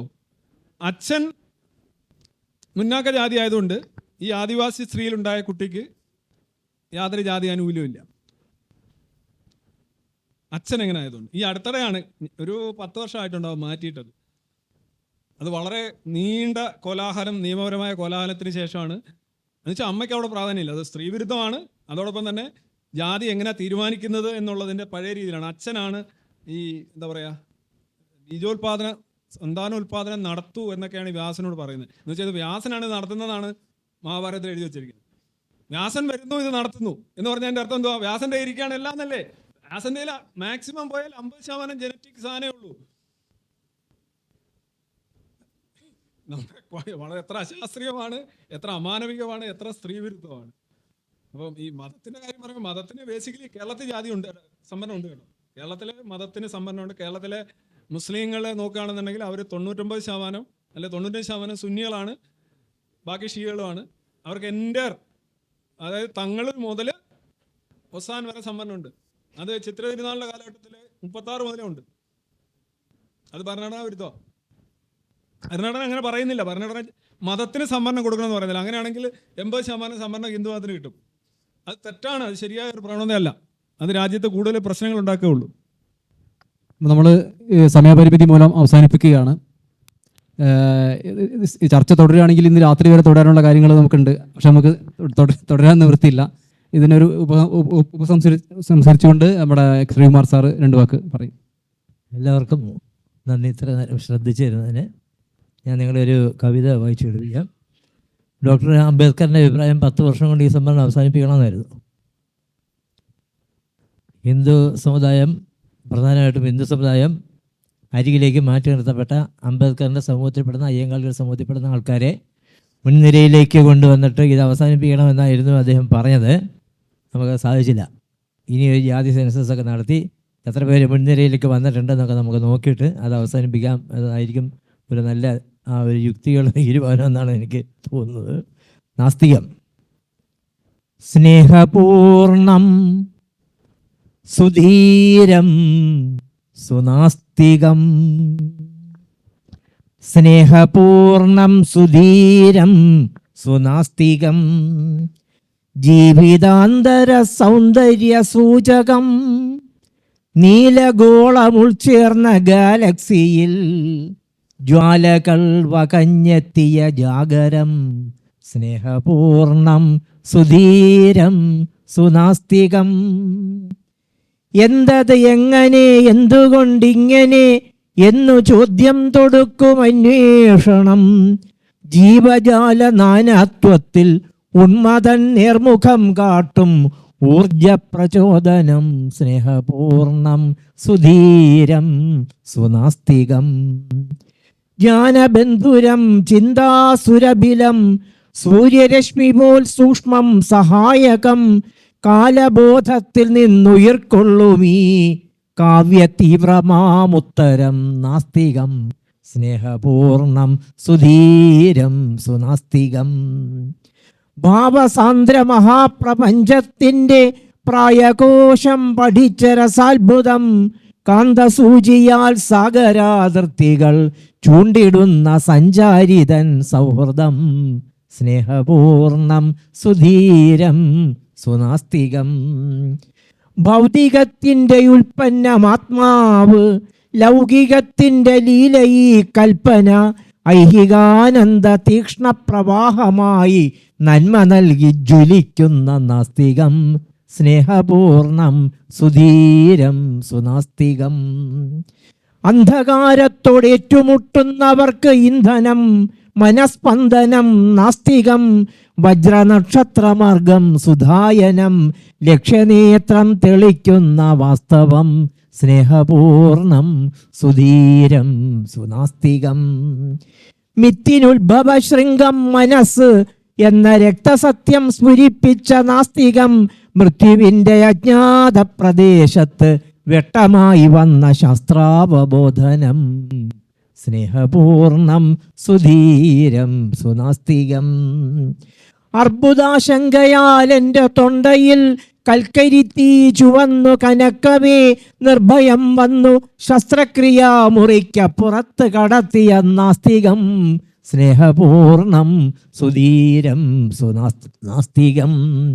നിസ്തുലം നിത്യകാമിതം നിസ്സീമ സ്വപ്നമേഖല ചൂടും മൃദോത്സവം, അക്ഷരം അശ്രുബിന്ദുവിനർത്ഥമായി സ്വസ്ഥ ജീവിതം ചൂണ്ടുന്ന നാസ്തികം, സ്നേഹപൂർണം സുധീരം സുനാസ്തികം. ഉൾപ്പൊരുൾ തേടി ഓരോ ചതുപ്പിലും അഗ്നി ബാധിച്ചു ഞാൻ അലഞ്ഞിടവേ, ദുഃഖഹേതുക്കൾ ചൊല്ലി അസാധ്യമാം മുക്തി തന്ന ബോധിത്തണൽ നാസ്തികം, സ്നേഹപൂർണം സുധീരം സുനാസ്തികം. ഞാൻ പൊതുവിൽ ഇങ്ങനെ പറഞ്ഞുകൊണ്ടിരുന്ന കാര്യം, ഈ ഹിന്ദുത്വയെ ആർക്കാണ് പേടി എന്ന് ചോദിച്ചു കഴിഞ്ഞാൽ, ഹിന്ദുത്വത്തെ പേടിയില്ലാത്തവരാണ് ഹിന്ദുത്വയെ വിമർശന വിധേയമാക്കിക്കൊണ്ട് പരിപാടികൾ നടത്തുന്നത്. അത് നമ്മൾ കണ്ടിന്യൂ ചെയ്തുകൊണ്ട് വരികയാണ്. ഇപ്പോൾ ഗീതയെക്കുറിച്ച് പറഞ്ഞുകൊണ്ടാണ് അദ്ദേഹം തുടങ്ങിയത്. ഗീതയെക്കുറിച്ച് വിമർശനാത്മകമായ ഒരു പുസ്തകം എഴുതിക്കൊണ്ടാണ് ഞാൻ 2013 തോന്നുന്നു ബുദ്ധനെ എറിഞ്ഞ കല്ല്. ഈ മിക്കവാറും ഹിന്ദുത്വം അഡ്രസ്സ് ചെയ്യുന്ന അല്ലെങ്കിൽ അവർ മുന്നോട്ട് വെക്കുന്ന എല്ലാ ആശയങ്ങളെയും 1, 2, 3 തൊട്ട് എത്ര ലിസ്റ്റ് എടുത്തു കഴിഞ്ഞാൽ അതിനെയെല്ലാം കൃത്യമായി ആശയപരമായും താത്വികമായും പ്രതിരോധിക്കുകയും വിമർശിക്കുകയും ചെയ്തുകൊണ്ടാണ് മുന്നോട്ട് പോകുന്നത്. പക്ഷേ നമ്മൾ രാഷ്ട്രീയ പണി ചെയ്യുന്നില്ല, പാർട്ടി പണി ചെയ്യുന്നില്ല, മതപ്പണി ചെയ്യുന്നില്ല, ജാതിപ്പണി ചെയ്യുന്നില്ല. അത് പലർക്കും ഒരു ബോധ്യം ആവാത്തതാണ് പ്രശ്നം. അത് പക്ഷെ നമുക്ക് കണക്കിലെടുക്കാൻ പറ്റില്ല. അപ്പോൾ എന്തായാലും ഹിന്ദുത്വക്കെതിരെ ഇനിയും പരിപാടികൾ ചെയ്യും. എസൻസ് ഗ്ലോബൽ കമ്മിറ്റഡ് ആണ്. അതോടൊപ്പം തന്നെ എല്ലാ ഇത്വക്കെതിരെയും പരിപാടി ഉണ്ടാവും എന്ന് മാത്രം പറഞ്ഞുകൊണ്ട് താങ്ക് യു. ഇന്നത്തെ സായാഹ്നത്തെ ഇത്രയേറെ സുന്ദരമായ രീതിയിലൊരു പരിപാടി അവതരിപ്പിച്ചുകൊണ്ട്, ഈ വിഷയം കുറേ ഗഹനമായ വിഷയമാണ്, എന്നാൽ അത് കുറേ മനോഹരമായി കൊണ്ട് ചെയ്ത കുരിപ്പുഴ ശ്രീകുമാർ സാറിനും RCക്കും നന്ദി പറയുകയാണ്.